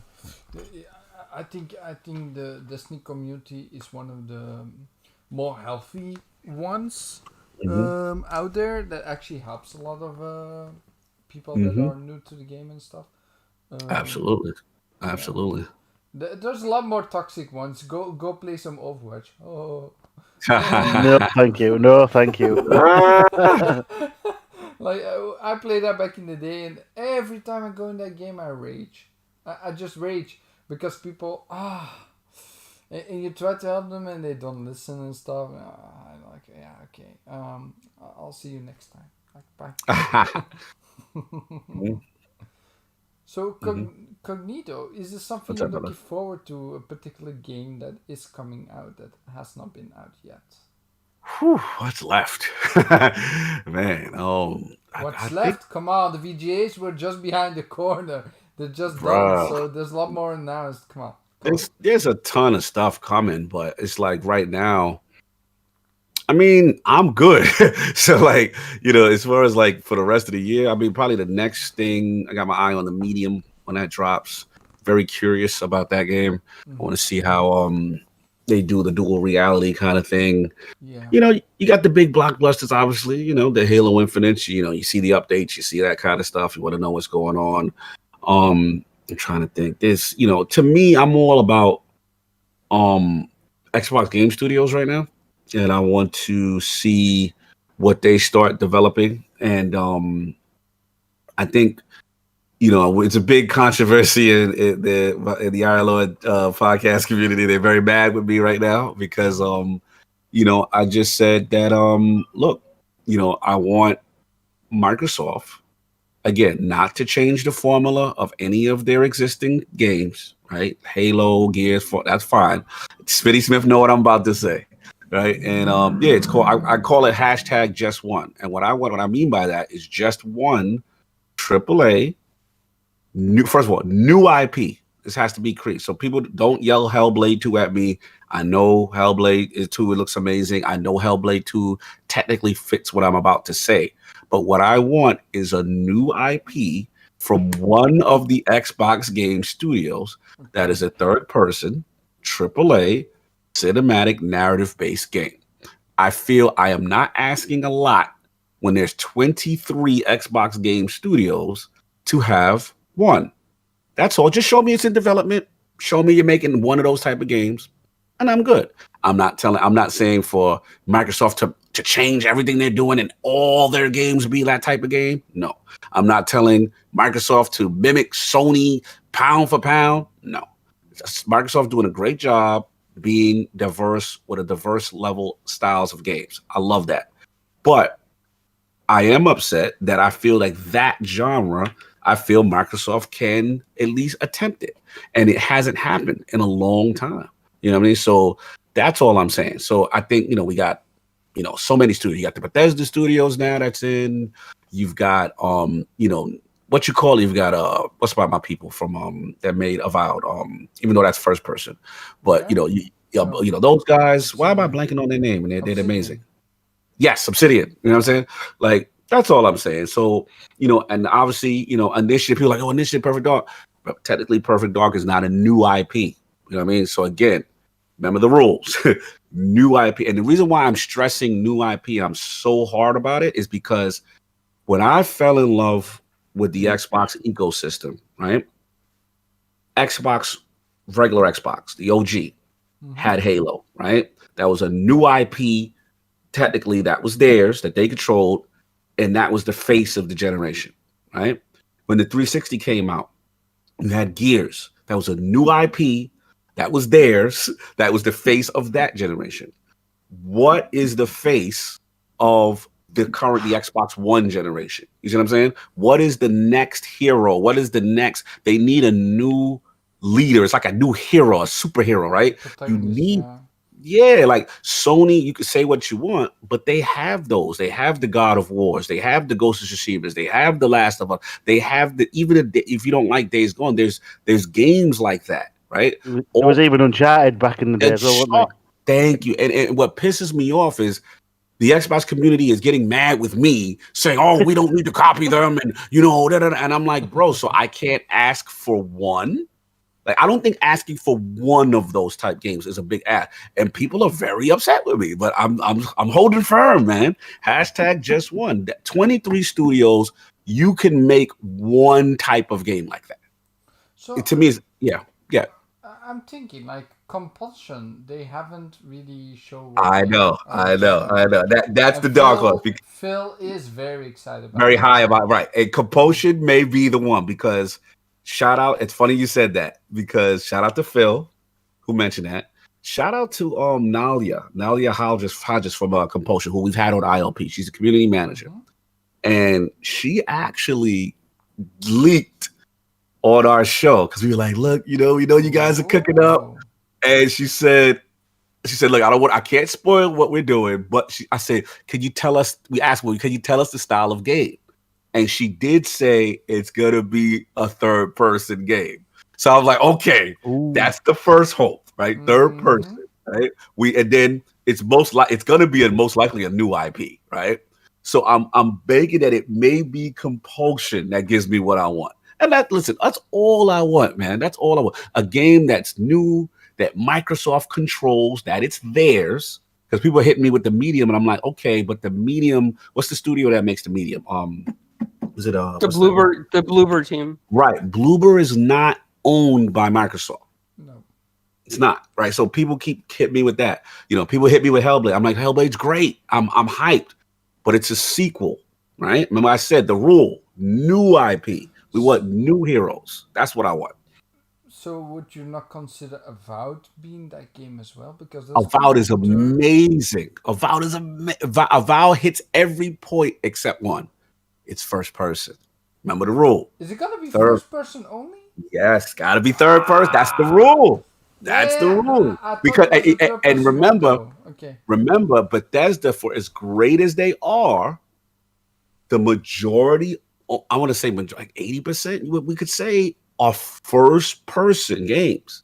Microsoft has proven that they dominate first-person. They've already proven that. Like Halo, like we can just say Halo, walk away. You know what I'm saying? That's it. So I just want this genre. That's all. Because at the end of the day, gamers can say copying Sony, whatever. Those games are successful. So I'm again, all I'm saying is just one hashtag, just one. Now you understand my rule set. Yeah, I'm sold. I was sold when you said third person. Yeah, brother. That's all I want. That's because it's something to be said about those games. You know, you see and people taking the screenshots and they look beautiful. I mean, technically, Cyberpunk, doesn't qualify for two reasons. It's not owned by Microsoft and it's first person. But it's as beautiful it is. Like it's something about those third person games we cannot deny that seem to be very popular with the masses. So I think it would behoove Microsoft to at least have one in their feather cap. That's it. And then they can continue making all the rest of the diverse games that they've been making. They're doing well with games like Sea of Thieves. They're doing well with games like Grounded. They've got Gears, Forza, Halo, the franchises, the main stuff.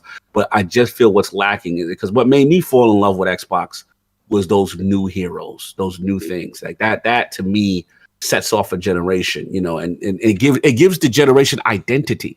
The closest they've come, in my opinion, is probably Ori, but we know what Ori is, right? It's not what you call it, that style. And also, let's be real, as great as Ori is, Ori has ended up on the Switch, and they don't have that full control of Ori in that sense because it's second party, so to speak. Yeah. Right.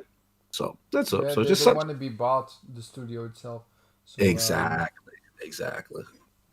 So just something to think about. That's all. Hashtag just one. Yeah, definitely. It's definitely giving me something to think about. To be fair, I never looked at it from that perspective before. Let me tell you why too, Anime. Here's the thing. I know a lot of Sony fans, right? Yeah. That love that they're itching to get into the Xbox ecosystem, right? Yeah. And they tell me, they say, Cog, like, I just love those games, man. Because they'll come to me and say, hey, Cog, why don't you, and I'm like, look, don't get me wrong. I love those type of games. But he said, why? Sony has all the great games. Why are you not over here, right? All the time. And I said, look, I'll come and I'll play those games. But I said, I'm more of a social gamer, right? So Xbox kind of leads towards my personality. You know what I'm saying? Just the ecosystem and all this other stuff, right? And they like, these games are great. And they would tell me, like, if Xbox had a game like this or a game like that, I would play. And I'm like, really? Right? And we would have these conversations. We're not fanboying out. We're just asking honest. Like, they'll ask me, like, why do you love the Xbox ecosystem that much? And I'll say, hey, why do you love the Sony ecosystem that much? And these are the conversations. So for me, I think it would behoove Microsoft, because let's be honest, a lot of people who are PlayStation 4 fans now were previously Xbox 360 fans. Because I speak to them. They be like, oh, I love the 360. I had the 360. You see what I'm saying? But what made you switch over, right? One, it was the price. One, it was the more powerful system. And then the other thing was, they made these cinematic RPGs that we love. I mean, RPGs, but the cinematic action adventure or whatever games that they love. And that's the key. So I'm like, damn, if Microsoft would just make a few or one or two of those type games, trust me, like what you call it says, I'm telling you, it has to be cinematic, yes, because they want that eye candy. They want to look at they want to look at your character. They want to be able to see the character from a third person view. They want to be able to have a photo mode. They want to zoom up on their face. They want to have the cinemas, the narrative, the story, the gripping. They want that. That seems to be working. And if Microsoft does it, I'm telling you, that can help change the tide, especially with a more powerful system and all these studios that Microsoft has bought. And I think Microsoft, if they make one and they're successful, you'll be surprised what can happen. You'll be surprised how the narrative changed. And let's be real, those type of games, let's look at the Game Awards, right? Those type of games have been winning Game of the Year. You know what I'm saying? Last of Us, God of War, or if not even winning, nominated. So we can't act like even the press loves those type of games. It would behoove Microsoft to at least invest in one for their own. That's all. Can I tell you something, Cognito, when you think about it? They would just, like, the narrative is gonna change in the way that they're gonna say, like, Microsoft is copying Sony now. Right. That's what's going to happen. That's why I realistically think, because I'm normally positive, but I just feel like they're always out to getting against Xbox. No, I hear what you're saying, and people can say what they want about copying, but in the same token, right? It would behoove Sony to have some multiplayer type games. Yeah. Right. Yeah. It will behoove right. I tell the same thing. That's what I tell my Sony guys. I'm like, if you want me more in that ecosystem, because outside of Destiny at the time, that Destiny 1 was so exclusive to Sony in terms of content. That was the only reason why I was kind of over there in the beginning, right? But once they kind of got rid of those practices and they got away from Activision, there's really no first party Sony multiplayer game over there. There isn't. And I told people, I said, look, I'm a social guy. I like to be in a party sometimes with friends playing games together. Whereas I feel, again, I'm not trying to generalize the entire Sony community, but I do tend to feel that when I'm on PlayStation, I'm not talking to a whole bunch of friends. Like everyone's playing their single player game by themselves. And then they'll talk about it after or on social media or in a podcast, but no one's jumping in the party for the most part. At least, again, this is my personal experience, right? I'm not saying all Sony guys do this. I'm just saying that's what I see when I'm on. When I log in, once in a while somebody says, "Hey, Cognito," and that's it. But everyone's playing their little single player game and that's it, kind of thing. So, yeah, that's all. That's all I'm saying. So, I'm pushing Sony to do the same. Like I don't want it to make it seem like Microsoft And to be honest, I feel Microsoft is way more diverse titles than Sony, way more. You know what I'm saying? So yeah, like I said, just one game, new hero. Think how dope it would be, like this new cool hero. Microsoft Studio controlled. It looks cool. The action is dope. And then we have to admit too, those type of games tend to show off the graphical fidelity of your system more because it's in, more of a controlled environment. We can go up close and it's not necessarily all the time open world and stuff like that. You can kind of get that third party camera to pan in and really show off the graphics and stuff like that. Trust me, man, it would do a lot. Crazy Greek dude in the chat says there's Xbox Series S's in stock. I know. I'm looking. All right, dude. Just didn't think you'd seen it or not. I thought I better give you the heads up. Yeah. I see it. You got the jank. What you call it? I've been checking the Microsoft stuff. Yeah, you the man, brother. I'm looking right now. Hero of the hour. Yeah, man. I didn't even know about this thing. We'll shout you out if it is the case that you can. Man, yeah. Honestly, when you think about all that stuff, it's just so exciting. Just all those studios and see the potential it can have on the whole side of gaming. Like most people don't see the potential in it. They just think it's gonna be the same like it was back in the day, like how Microsoft operate. But it's going so hard now. People are in for a rude awakening. Oh yeah. It's true, man. It is true. By the way, can I say I suck at this game, by the way? I've been dying like 15 times so far. Counting, so yeah, I don't like this game. Man, how can you play? How can you be good at this? Yeah, this is where I probably... No. Okay. Oh, there. In fairness, it looks a lot like that brilliant demo we've all just played. It's Song of Iron. Have you played that, Cognito? Oh, I got my eye on that. I got my shout out to Wondering Dutch, and I think he had the developer on, and yeah, brother, I got my eye on that, big time.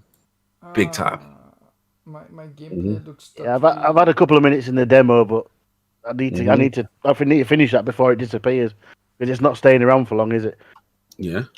Okay, so Cognito, this is a little bit later on in the game in Phoenix Rising. What's that, brother? We Okay. got a little bit more going on, and the lush green environments they look so beautiful. I'll skip it just a little bit. I'll pay attention though. so you can look around. Mhm. It just looks so beautiful, this game. That looks good, man. Yeah, that looks wow. Wow, yeah, that game looks phenomenal. I mean, it's everything about that game looks cool. You know what I'm saying? So it's just like, yeah, you, trust me, you ain't got to sell me. I know. I'm trying to stay away from you because I'm like, see, I gotta finish like 6 other games before I can even touch that game. Oh, I'm trying to lure multiple people in at the same time. Like, clowns, come on. Play some of EXP, let me talk about it. Because I don't want to give spoilers away and stuff, but it's just such a great game to me. It does look good. Yeah, it looks beautiful. Yeah. Most of these games all look beautiful on the Series X. And the funny thing is, most games I'm playing in 4K mode instead of 60 frames. Really? Yeah, in the beginning though.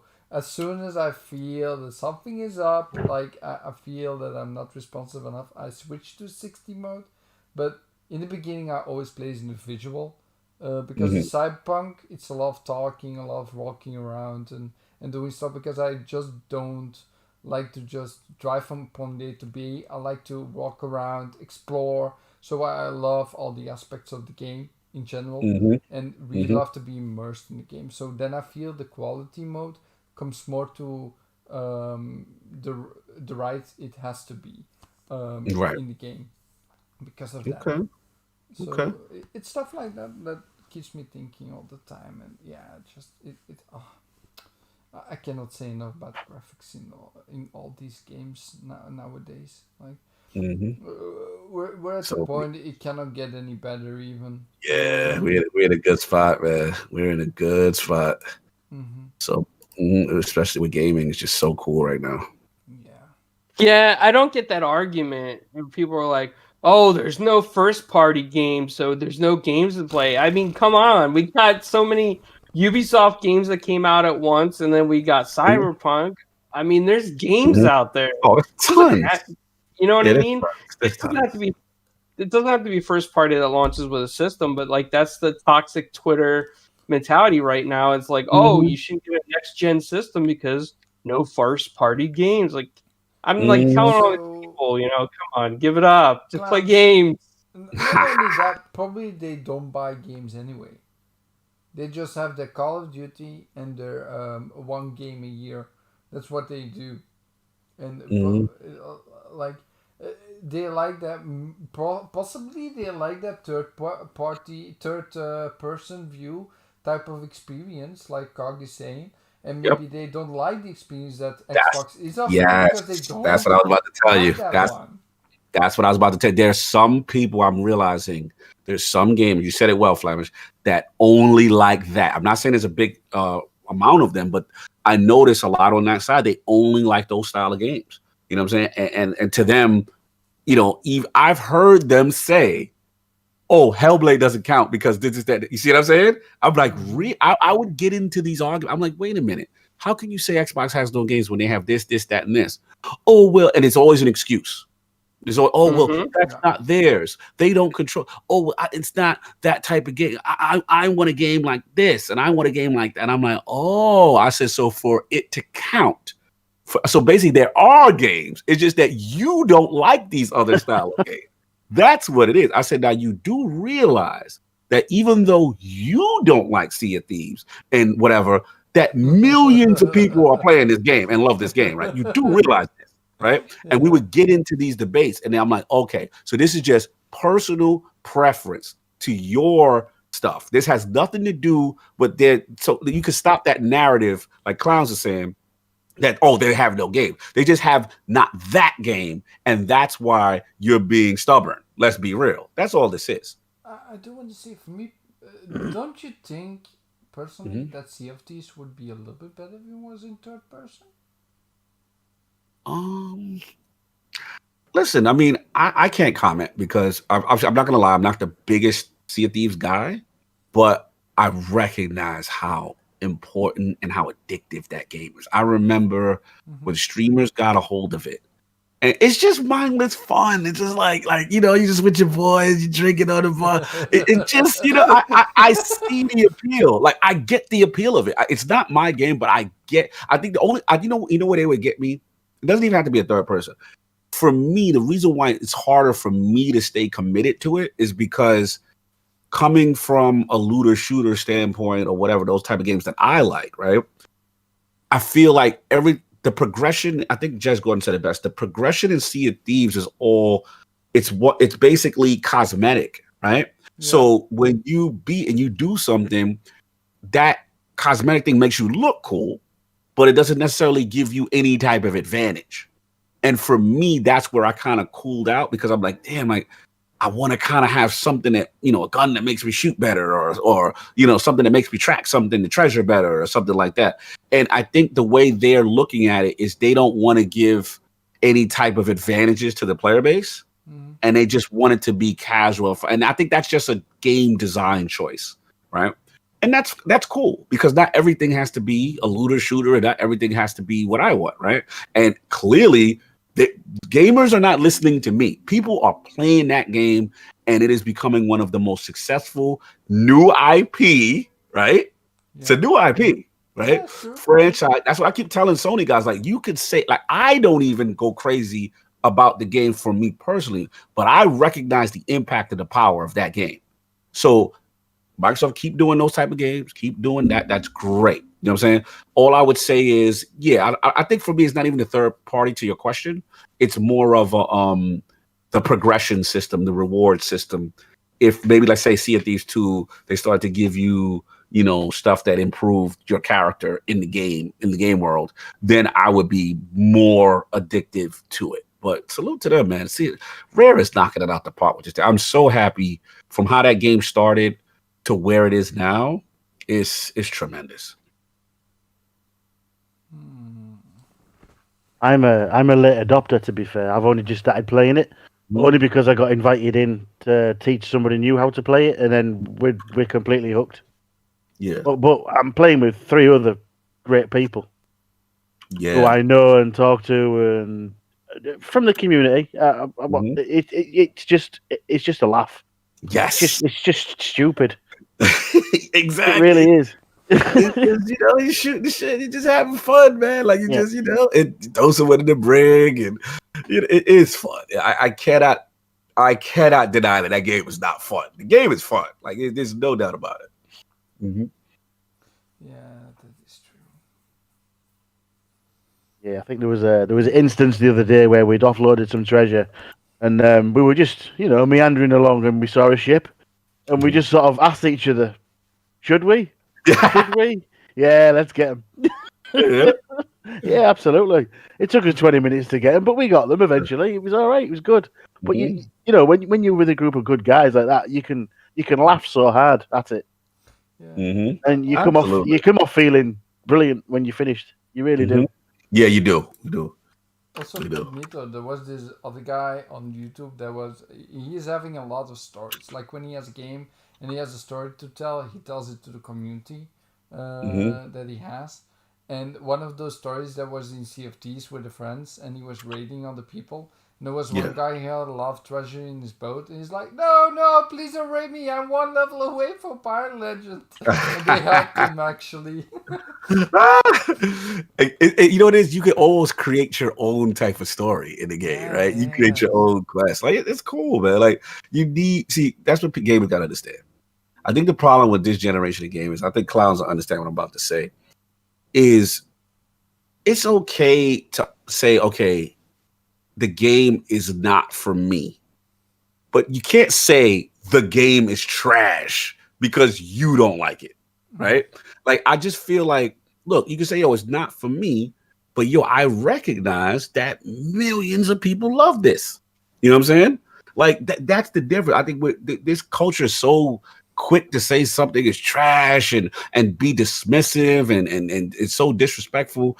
And it's like, bro, Attic, look at I can totally say, Attic is that generation. He's a perfect example of that generation. And then you know what's funny? There's times I'll catch Attic, and then I'm like, wait a minute, why are you playing such and such game? You said oh, I gave it a shot. I ain't gonna lie, Cog. I'm enjoying it. I was like, you see? You see? Like, it's funny. Like, we got to give things a chance. And even if you still don't like it, you say, all right, to yourself, it's not, he's bad. Look at him mad in the chat. I love it. Even if you still say, hey, I still don't like it.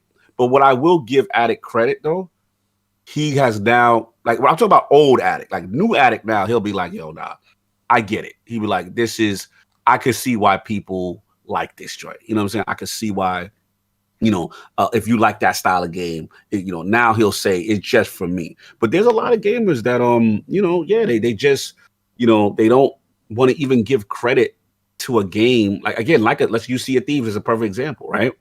Sea of Thieves is hella successful. You know what I'm saying? But they want to act like it doesn't exist. You know what I'm saying? It's just that we can't do that. We can't. Same thing with people were mad with me because I was giving Grounded credit. And I'm like, yo, do you see what Grounded is doing on PC? Do you see what Grounded? Wow, this is amazing. Kind of said, that doesn't really mean that much. And I'm like, bro, like it's a success story. We can't act like it's not. Again, just because you don't like it, you know what I'm saying, doesn't mean that the rest of millions of people are not finding enjoyment of it. That's all I'm saying. Yeah. When it boils down to it, that's all that matters. Is Exactly. you love what you play, Preach. and that's it. It doesn't matter what anybody else thinks. You do you. Preach. Simple as that. Bro, I've been playing Destiny for over 6 years. You know how many people tell me, you still playing that? That game is trash. I can only imagine. Dude, I get it every day. No man is going to stop my enjoyment for this game. You know what I'm saying? Like, it's just not. Yeah. I don't care what you say. I've met so many cool people because of Destiny in real life that are now best friends. You know what I'm saying? Like, if it wasn't for Destiny, I wouldn't have not met Addict, but me and Addict would have never been as connected as close as we are. Same thing, Ebontis and stuff like that. Like, these are people I met in real life that I consider real life friends because of this game.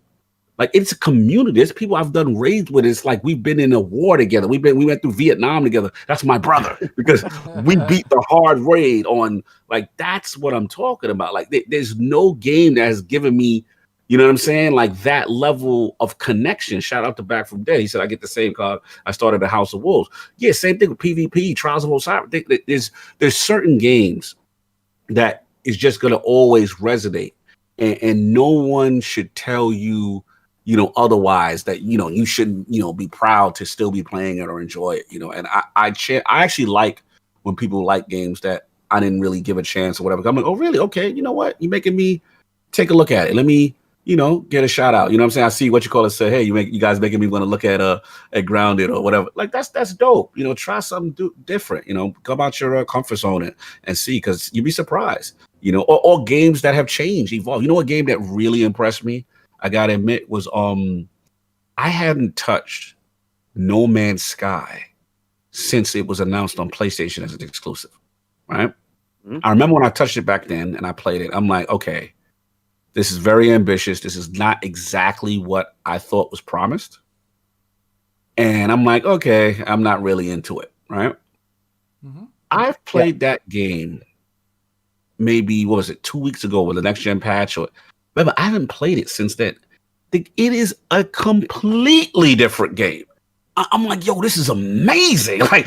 Like I was just like, yo, you got to touch No Man's Sky. Like, No Man's Sky not only looks amazing, it literally is the vision now of what I thought they initially probably wanted it to do. And there's so many options, and it's cross-play, and I'm seeing people in my world, and I'm jumping in my shit. It was, No Man's Sky impressed me. Like, when No Man's Sky won best community game or whatever over Destiny, I wasn't even mad, even though I voted for Destiny.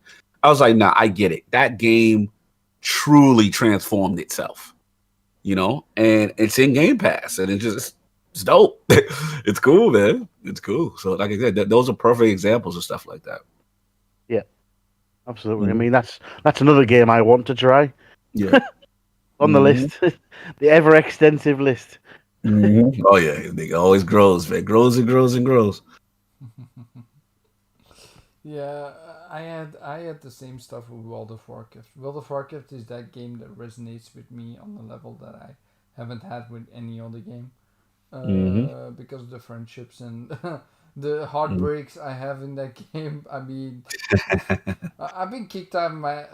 Recently, I've been kicked out of my guild in that game for no Mhm. reason, and I was with that guild for over 6 months.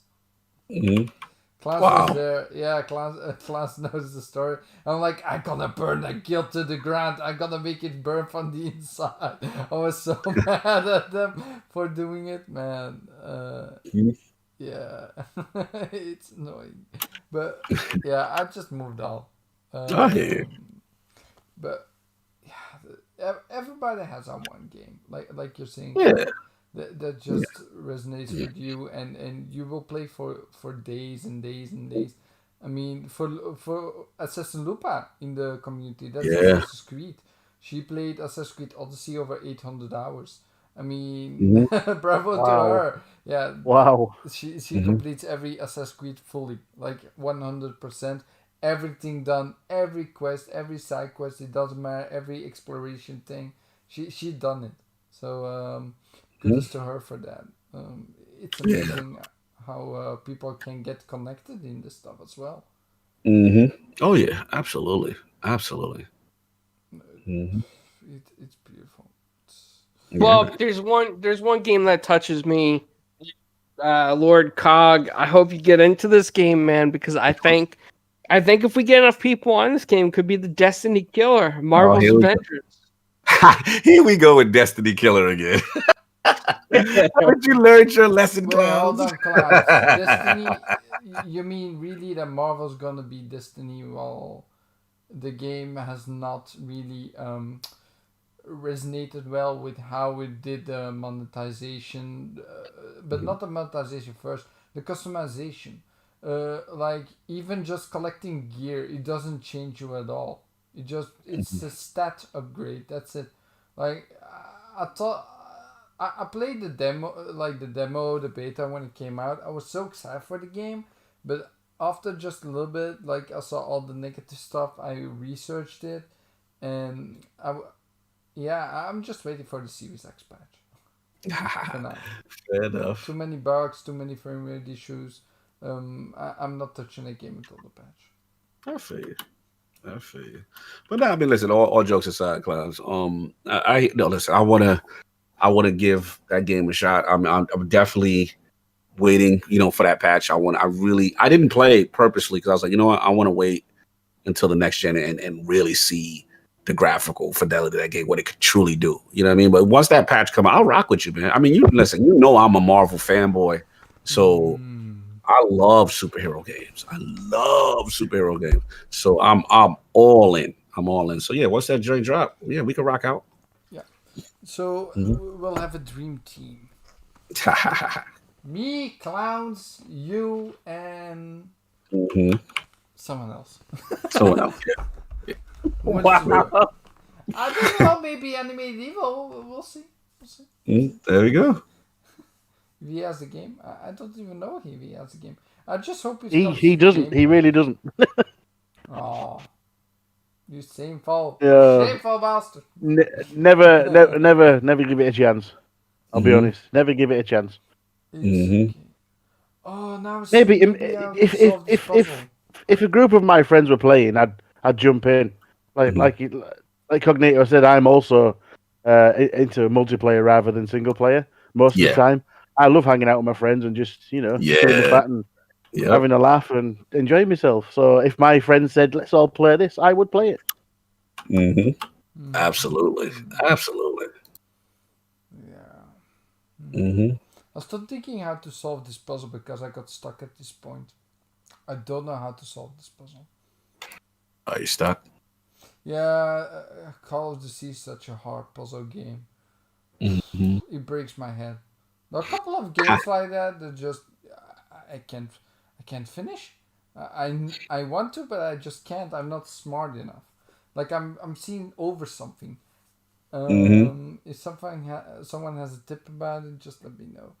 Also, Pong Sol is saying something really beautiful in the chat. Anime Devil, can you read that for me? Of Pong Soul. Yes. Yeah, it says that's why Game Pass is so valuable. The ability to try games I never would have before. I found more games that way than I ever thought possible. He ain't lying. Yeah, that's literally my Yeah. situation. Mm-hmm. Yeah, I think most people, that's the value of Game Pass in the first place. Just the sheer amount of games we're getting that we can try out with no repercussions just because we pay the ultimate or the normal Game Pass price for $10 basically. Mm-hmm. Like all these games, all these experience, and just every month there's new and it refreshes. Yeah, man. Um, So many, so many. I Mm-hmm. hope for the PlayStation gamers that Sony does something like this, that they have Yeah. something like this coming up, because they are going to combat Game Pass one way or another. I mean, their business anyway, so they want to make money and they see the value in Game Pass now. So I hope they do something Mm-hmm. with it that they can make their own gamers happy as well. Absolutely. So, Cock, What's up? one more question. I think Sure. we're like the 2 hour mark. If you want to keep on going a little bit longer from it, that's fine. I got about 30 more minutes. I was just about to message you because I got a hard stop at a 4:30. I got a meeting. So I got another 20, 30 minutes to hang out. And then if that's cool. And then I got to roll out. Okay, cool. Mm-hmm. Yeah, so tell us a little bit more about yourself. Like, Mm-hmm. because I asked a couple of lords. I did not really ask a lot to Addict, and I'm sorry for that. Mm-hmm. But What's up? tell us a little bit more about yourself. Where do you came from as a Mm-hmm. gamer? Just a Mm-hmm. little bit more of the history. The history called Cognito. Mm-hmm. I'm just a kid from the South Bronx, not the nicest area growing up, but I've always loved gaming. I credit it to my father. My father and my mom were separated, but my dad, when he used to visit me, he would take me to arcades. That was one thing. Clowns will appreciate this. He was the first person to take me to Toys R Us. Yeah. Yeah, so I like my dad and my mom are complete opposites. My mom was a very strict religious woman, and there was a lot of things I could not do as a young, growing up. Whereas my dad was more like loose and free, and he was like the cool one to let me get away with stuff. So he would just say, look, man, I'm gonna take you to these things and show you things that I know your mom's not gonna agree with. And my mom would be bad when I would finish visiting my dad. My mom would be mad, like, I can't believe you, showed this boy X, Y, Z kind of thing. So anyway, long story short, he was a gamer. He had ColecoVision. That was probably the first home console I've ever seen. He had about 35 to 40 games, different games, Donkey Kong. I mean, I'm showing my age now, but like Mr. Do and Burger Time, all these crazy games. And I got really into it. And I remember when I got to a certain age, he was just like, no, that's yours now. Like he gave me his Coleco. So that was like my first system to kind of have as my own. And I fell in love with it. And yeah, back then, in the 80s, the arcade scene was big.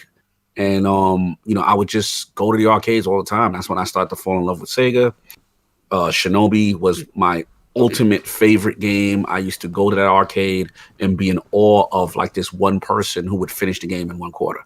And they were like, from my hood, they used to call him, his name was Don, and they used to call him Shinobi Don. And I would just sit there as a little kid by the arcade cabinet, just watching him in awe of how skilled he was. Because that game was not easy. So yeah, I just, started to fall in love with that, started to fall in love with, Sega ecosystem, Hang On, Outrun, all that stuff. And every arcade game that came out. And then my first console for myself that I had was, that was bought was Master System. The first one I bought with my own money was Genesis. I had Nintendo, but I got Nintendo late. My friends had Nintendo.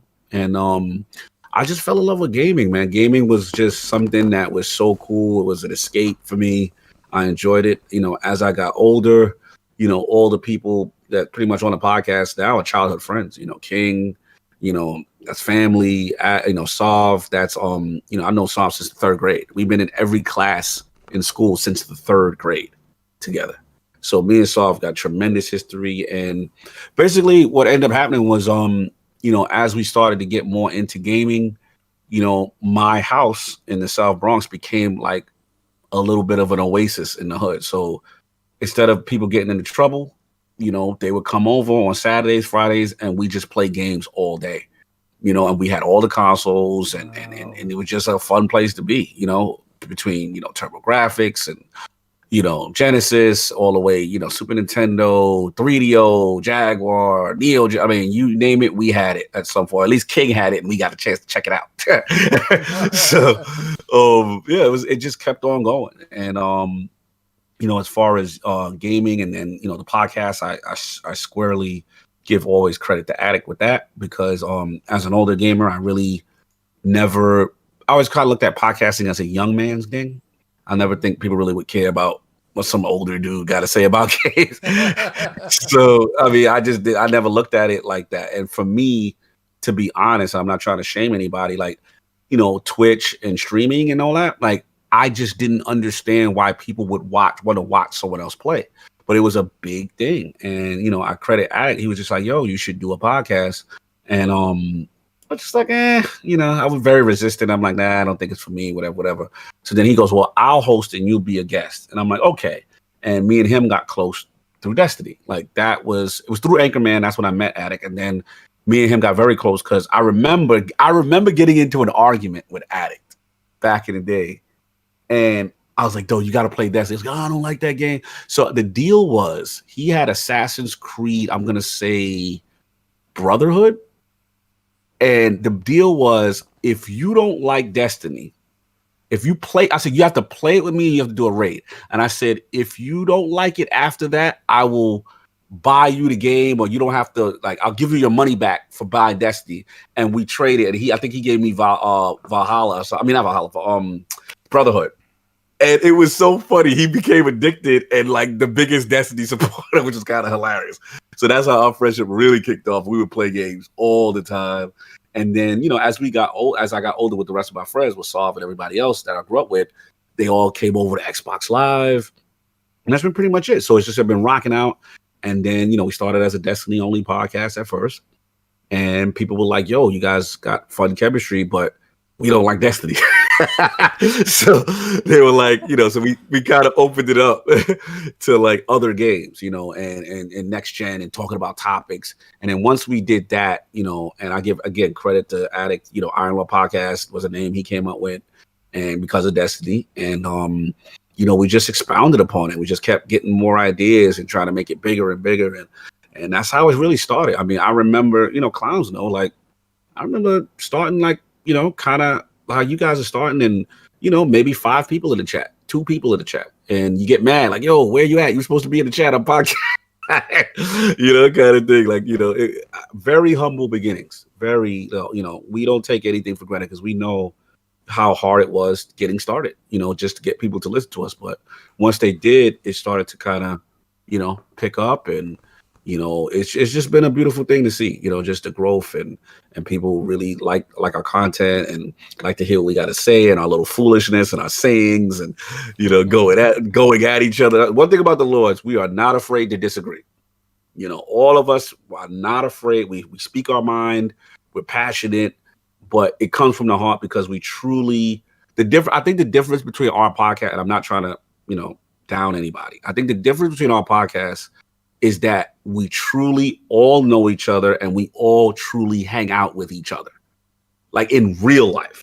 Like it goes beyond just gaming on a thing. And I think that's like a natural chemistry that I guess we kind of have an advantage because we know each other so long, kind of thing, kind of thing. But yeah, man, that's been pretty much it. It's just been really cool. And then again, to meet guys like yourself and people, all over the world. Like I think it's so cool. You're in Belgium, right? You know what I'm saying? And like we're playing games together and talking about games. Like, I think it's so cool. Like when Dutch and these guys asked me to be on their show. And the thing I realize is these stories that I'm sharing from like a kid from the South Bronx. There's kids from Belgium that had that story. There's kids from London that had that story. So it just showed me that gaming is universal. No one can tell me that gaming doesn't bring people together. So that's why I'm always going to, kind of ride for gaming because I know it saved my life. It kept me off the street. It kept a lot of people away from negative things. It keeps people from depression. Gaming is important, you know, and I'm always going to be championing gaming, and that's just how I'm going to be. I'm going to be the old guy still gaming. I've already committed to that. So that's pretty much my story. Okay, cool. Thanks for sharing it, though. Yeah, man. It's always nice to hear those stories, especially for everyone that like I listen to the 𝕷𝖵𝖚𝖚𝖚 podcast from time to time, right? Like there's so many stuff going on, and I'm bus driving, and now I don't listen to many podcasts anymore because of the party chats I'm in every day, so I don't really have a chance. But yeah, it's just fun to hear all those stories, like where you grew up on and how they came to be. And I was really interested in all the Iron Lords, and that's one of the reasons why I want to have you all on the show. I appreciate it. Much appreciated, man. Yeah, when I saw the invite, I really appreciate it. Yeah. It's What? I'm just so humbled because of it. Oh, no, of course. But listen, man, and one thing about us, you know, and that I feel we're different is, you know, clowns know what I'm about to say. It's just that I feel like sometimes in the YouTube community or whatever, the content creator community, you know, guys sadly play little ego games. And yes. Sadly, what I don't like is that just because, 𝕷𝖚𝖚𝖚𝖚's got 5,000 subs, that means they're not going to come on my show. I would see people say, "Wow, you really would come on my show?" I'm like, "Yeah, tell me when." Like, well, 7 times. Like, they're like floored. They're like, "You're the great." I'm like, "Dude, I started just like you." And I remember when people I would respect or I liked in the community, and I'd ask them to come on the show, and they would ignore me. You know what I mean? And they wouldn't, you know what I'm saying, like respond. And I can't be that way. I can't, you know, only talk to people because they only have a certain amount of subscribers, and you know, then I can talk to them. Like, we're not playing those games. I'm a real person, and I to be honest, I don't respect people who do that, because at the end of the day, everyone had to start somewhere. Someone had to give you a chance, right? Someone had to, even Captain Content Creator who has 2 billion subscribers, right? Someone had to give him a chance when he had none. You see what I'm saying? And that's the thing. I'm not into gatekeeping. A lot of these guys are gatekeeping, and they only want to talk to friends that are just as popular as that. And to me, that's phony. I'm never going to be that. I'm going to be the same person I was always from day one. So when, you know, Flamish hit me up, if my schedule's available, yeah, I'll definitely try to make it. You know what I'm saying? Now, am I going to be able to make everyone's show? No. But I'm going to try at least one time to say, hey, I made that guy's show. You know what I'm saying? Because I know how important it is as a content creator. You know, you want to, you know, talk to your peers, and especially if it's about gaming and that's what we're supposed to have in common, why not? Yeah, I can say the same thing, basically. Like, I don't want to talk too much about myself because it feels like I'm always talking about myself all the time.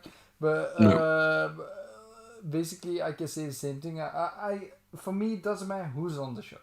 Like, I just want as many experiences as possible. Yeah. Just a fan, someone that watches my show, someone that I interact with on Twitter. There are a couple of people that I just stumbled into. And I'm like, hey, do you want to be on my show? Without really knowing him, without really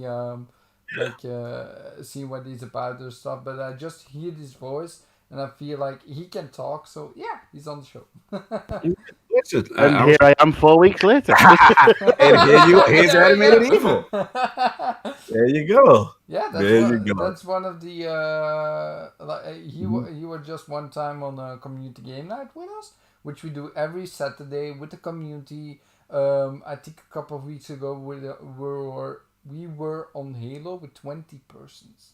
Oh wow! Just imagine the full group just on Halo, playing, having fun.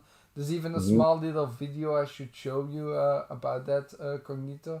Like, I will send it to you. Yeah, you have to watch that. It's so funny. Nice. And there's something I got to say too. With what Lord Cognito said is that you know, ILP comes from very humble beginnings, and that's very true. I remember since like day one, We, 4GWQ supported them and they supported us, and they've always been there and they've always been supportive of everybody. And the one thing about Iron Lords and every Iron Lord is that they're all about positivity.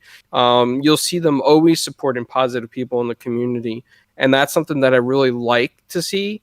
Because like Lord 𝕉𝖃 says, sometimes that some people get an ego and they disappear and they gatekeep and they only hang out with people that are more popular than them, and that's not what ILP is. ILP is a bunch of cool dudes that love to game, that love to talk to people, that love to talk to people in the industry, and they just have fun talking, man. And another thing too is that you see too many chameleons lately in the community, and ILP, every one of them is 100% legit, genuine, kind, compassionate, humble, and they just love the community. I mean, they're real, 100% real. When you watch ILP, the personalities you get on that show is who they are. It's not like they do charisma or change their personalities to be like a radio personality. No, they are 100% what you see on the air. And that's what I like to see, because there's, we're starting to lose that as more people get egos and YouTubers become more popular. ILP will always be genuine. I know a lot of you guys at heart, man. You guys talk to me tons of times. We've helped each other out numerous times with different things, talking to each other, being there for each other. And that's what it's about. Lord 𝕉𝖃 said the best thing to me one time, and it was the fact that you don't judge a person when they're at their best. You judge a person when they're at their worst. Facts. And that is 100% true. And every time I had a situation I was at my worst, who was the first people in my DMs? ILP, King David, Lord 𝕉𝖃. I'd get messages on Twitter and responses from other ILP dudes. So, I mean, these people, 100% legit. I back that with all my heart and everything I have to say for life, man. I appreciate you, but that means a lot to me, because at the end of the day, Clowns, me and you met in real life, right? And I thought that was so cool. Like, I mean, I was at a Destiny event. I was at Destiny convention in Florida. And you're like, hey, man, I'm not that far from you. And I'm like, absolutely. You know what I'm saying? Pull up. And he pulled up.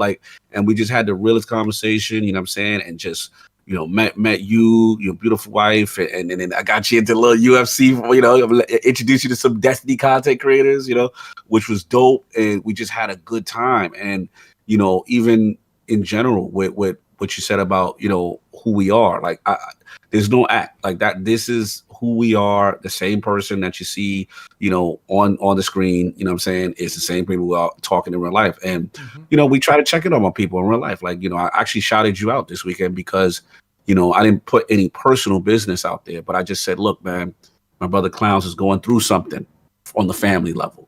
Please send him his love. Because to me, as gamers, I feel we're a community and we need to check on each other. And we need, there's people going through real life situations, and gaming helps them get through.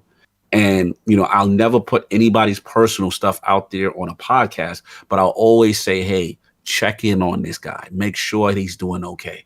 You know what I'm saying? And people hit me back and say, yo, 𝕉𝖃, I really appreciate that, because I was going through something. Or the best compliment you can give me is what Clown just did now. Or, hey, I listened to ILP. I had a terrible day, but you guys made me laugh. Right? You had, for like 2-3 hours, we were having a good old time. And, that type of stuff, you can't put a price tag on that. That goes higher than a subscription count. You see what I'm saying? That's just real. Yeah. 100%, man. Mm-hmm. You already know, brother. Well, this is also one of the things I love about Clowns. He took me under his wing. He needed a guy to basically do with him the love stuff, because after what happened to Fall Guys with Quarters and he basically took me under his wing, and it went from there. Yeah, man. And I'm so grateful for Clowns. Shout out to Dreadpool in the chat. Yeah, Dreadpool, I was supposed to meet you back then. Yeah, that year, Dreadpool hit me up. We couldn't get it together schedule wise. I think Dreadpool, you were doing the Halo show or something, And I think it coincided at the same time, the Halo convention. Halo like had this cool little thing, I'm going to say at Universal Studios or something. And it was going on at the same time as my convention. So we just kind of missed each other by a little bit. But much love, man. And crazy group, great dude. Thank you for that, man. That means a lot too. What you said. I appreciate that, brother. Thank you. Just looking at all my gameplay because I need to play more, record more games. There's not enough. You know, I always make this joke, Lord Cognito. I don't know if it's a joke or it's just like, you know, a fact that happened, but I think that day that I met you when we hung out at the restaurant, I think everybody in the crowd heard me come in the exit, man. That was loud. The what? What? Oh, it was, man. It was. Oh, my God. Like, that was fun. So, Flamish, the place that we met up at was like the UFC fight was pretty big, and there was a lot of events going on that night, and a lot of people from the convention were hanging out like at different restaurants. And that restaurant was packed. Let me tell you, like it was packed, and it was like the porch and the patio, and then like it went into like a little bar area, and I couldn't find the entrance like to the bar area, so I just did a clown's maneuver. I found the exit gate, right, and it was exit only, so I pushed it open, and it went like really loud and slowly, and the whole place dropped dead silent. And I see Cognito like peek over. He's like, I wonder if that's Clown. I made a grand entrance right in there. My wife was so embarrassed. She was so embarrassed. It was funny. It was but listen, it was Clown. I was like, okay, Clown's in the building. and I just went with it, man. I just acted like nothing wrong happened. Yeah. Just roll with it, man. Hey, this is the way you enter it. Yeah.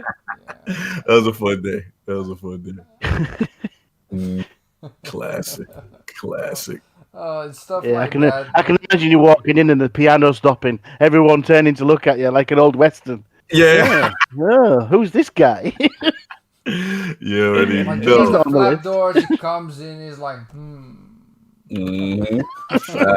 like that guy against the thing, like he's coming in like that, like Absolutely, man. Okay, so yeah, guys, it's been 2 hours and a half. It's been fun, but we'll have to end it someday, you know, somehow. And Lord Cognito has some other stuff going on, so yes. I have to do these outros. So of course, as the main guest today on the special Flemish episode, the extra one. So where can people find you, Lord Cognito? Yeah, man. Before I say all that good stuff, shout out to you, Flamish, for inviting me. I know we've been talking for a while. I know schedule-wise, I'm not the easiest person sometimes because I know I work nights and stuff like that. But during the week, man, shout out to you for making it happen. I'm glad I got a chance to do your podcast because I definitely like your energy. It's very positive. And look, you're friend with Clown, so you already know you got the cosign from me already. So you know what I'm saying. But salute to what you're doing. You know, I like to see people on their journey, you know, starting their podcast, creating their lane. I love unique things. So I want to shout you out with, you know, kind of like this almost free flowing, just, you know, you're like, hey, Cog, ain't no time. I'm like, okay, all right, you know, so this is cool. You know what I'm saying? So again, just stick with it, you know, stay consistent, you know, keep doing what you're doing. And I definitely like the foundation. So salute to you. You know, as far as me, at Lord Cognito on Twitter, you can find me there. Iron Lord Podcast on YouTube, you already know. And every Sunday's the Lord's Day, 11 a.m. Eastern. Probably the last show of 2020 will be this Sunday. We take the Lords need a little bit of a break too. We rarely miss an episode, so we definitely will take a break after this one. But Sunday will be fun. Probably like a little recap. We'll have maybe some maybe surprise cameos, appearances, and stuff like that. Just kind of recapping the year and stuff like that. And obviously, you know, we're very humbled that we hit 5,000 subs. I couldn't believe that. I was just like, wow, this is cool.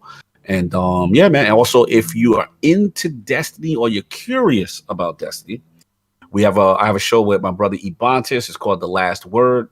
That's every Friday. You know, you can also check that on Iron Lord Podcast YouTube. Also, you already know if you're into statues, comic books, all that good stuff, please support King David, King of the Statues, man. He's got some amazing pieces coming up. Oh, they're gorgeous. And then what I like, again, even if you're not into statues, I still would highly recommend it because he gives you a synopsis or background of the character. And there's things about characters I didn't even know. You know what I'm saying? And I'm just like, wow, I didn't know about this. So you almost get like a history. Like, oh, shout out to Smitty Smith. He said the last word is the best word. Salute, man. Salute. But yeah, man. So again, support the channel if you can. Gaming Addict, that's my bro. And last thing I would say is lordsofgaming.net. You know, that's a website that's created just strictly by gamers, passionate gamers. You know, no one's getting paid. We're doing it from the heart, you know, and I really love what the website's doing. So again, if you get a chance, you see an article, hey, make sure you retweet it or like, you know, shout out the person who wrote it, because the guys that, I mean, we got guys all over the world. Shout out to mods, you know, from Poland. We got, you know, my man Dark Chalice out there. I'm very proud of the diversity that we have, male, female, all over the world, you know, that are contributing. PlayStation guys, Nintendo guys, Sony guys. Like, it's just so cool. So lordsofgaming.net, I'm very proud of as well. And that's pretty much it, man. But and salute to you. Animated Evil, my first time podcasting with you. Salute to you. Real cool, real fun show. And of course, Clowns. Clowns, your family. I don't even need to say your name. You already know what it is. Thanks, man. Your family. You already know.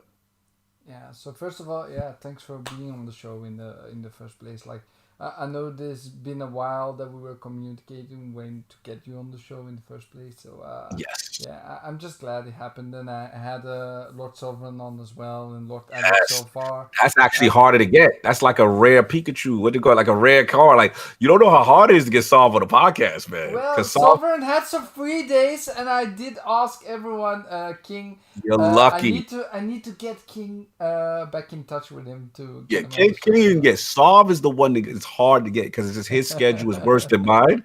So like Solve may make an appearance on a podcast once or twice a year. Like he's that difficult. Told me. I was very lucky with that. I'm so happy to have. Yeah, that's like finding a rare exotic and drop in the world again. You could go in your podcast history and say, yo, I had Lord Sovereign on my podcast. You have already achieved way more things. The set in total. All four. Yeah. I'm gonna make a deck of cards. All you gotta do is get King, man. You got all the, I know. Catch them all. Catch all the lords. Clowns, tell us again where we can find you real quickly.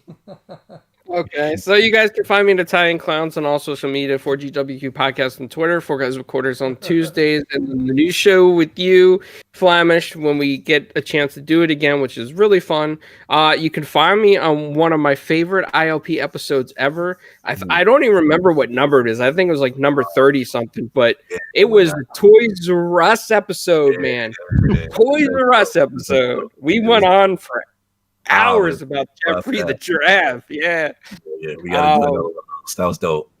Yeah, you know what? Maybe we should just do an ode to Toys R Us episode someday. What we need to do, I'm gonna tell you what we need to do. We need to do it on 4 Guys with Quarters. You need to invite me back. We'll figure out schedule. You know what I'm saying? And we need to do that joint on your joint. You know what I'm saying? Continue it. You know what I mean? Like, really, like people don't understand the importance of that. Like what Flamish was asking me about my history, like I remember how excited I used to be giddy as a kid when he would take me. Like it is a cultural thing how impactful Toys R Us was for kids, for video games, for action figures, everything. Toys R Us meant so much. So you know I'm down for that. You let me know. Okay. Oh yeah, man. Mm-hmm. Definitely. And Lord Cognito, it's always a pleasure to do a podcast with you anytime you guest on something and I'm there on the panel. I love it. So thanks Flamish for the invite.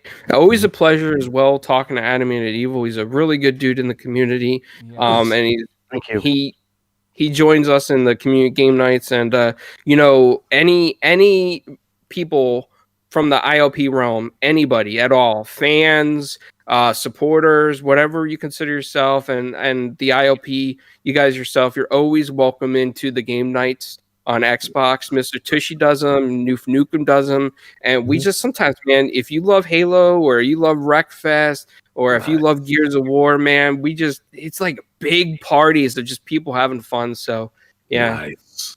Yeah, and salute, brother. Really big. So Animated Evil, my co-partner on the Flamish Experience. Tell them Tell them, yes, you can find me. Well, first and foremost, a massive thank you to the Lord himself, Cognito, for coming on. It's been an absolute pleasure, sir. Pleasure to meet you. Pleasure to listen to your thoughts. It's been amazing. Thank you, brother. It means a lot to me. I just added you on Twitter, brother. I really enjoyed the conversation as well, man. Very good stuff. Flamish, you got a good addition to the cast, man. Yeah, I felt some potential with this guy. From the first moment I talked to him, He might be pretty good, this guy, man. I really love the energy that he brought. And then I was like testing on the show, and he really went so well. I wanted to have him. Chemistry is I wanted that being the first one to get him. Chemistry is everything. Snap me up quick, yeah. As well, thank you as well, Clowns, for coming on as usual. Great guy. Massive respect to you. Thank you to Flamish for having me on. And can I say the most important thing is the people in the chat. Yes. Thank you for hanging out with us. It's amazing. Anyway, that said, you can find me at Twitter on @animated_evil. You can find me on Xbox at @animatedevil857. And more importantly, you can find me on the Flamish Experience every week. Woo! There you go. There you go. Also, Carl, I'm sending you the video right now, by the way. Nice. Yeah, it's amazing. So yeah, guys, this is the end of the show. We will see you all on Sunday. Don't know the guest yet. I'm gonna have to look for more guests. But I'll see you all then. So see you all Sunday, 4 p.m. like always. Bye bye. Peace. Ta-ta. Later, guys.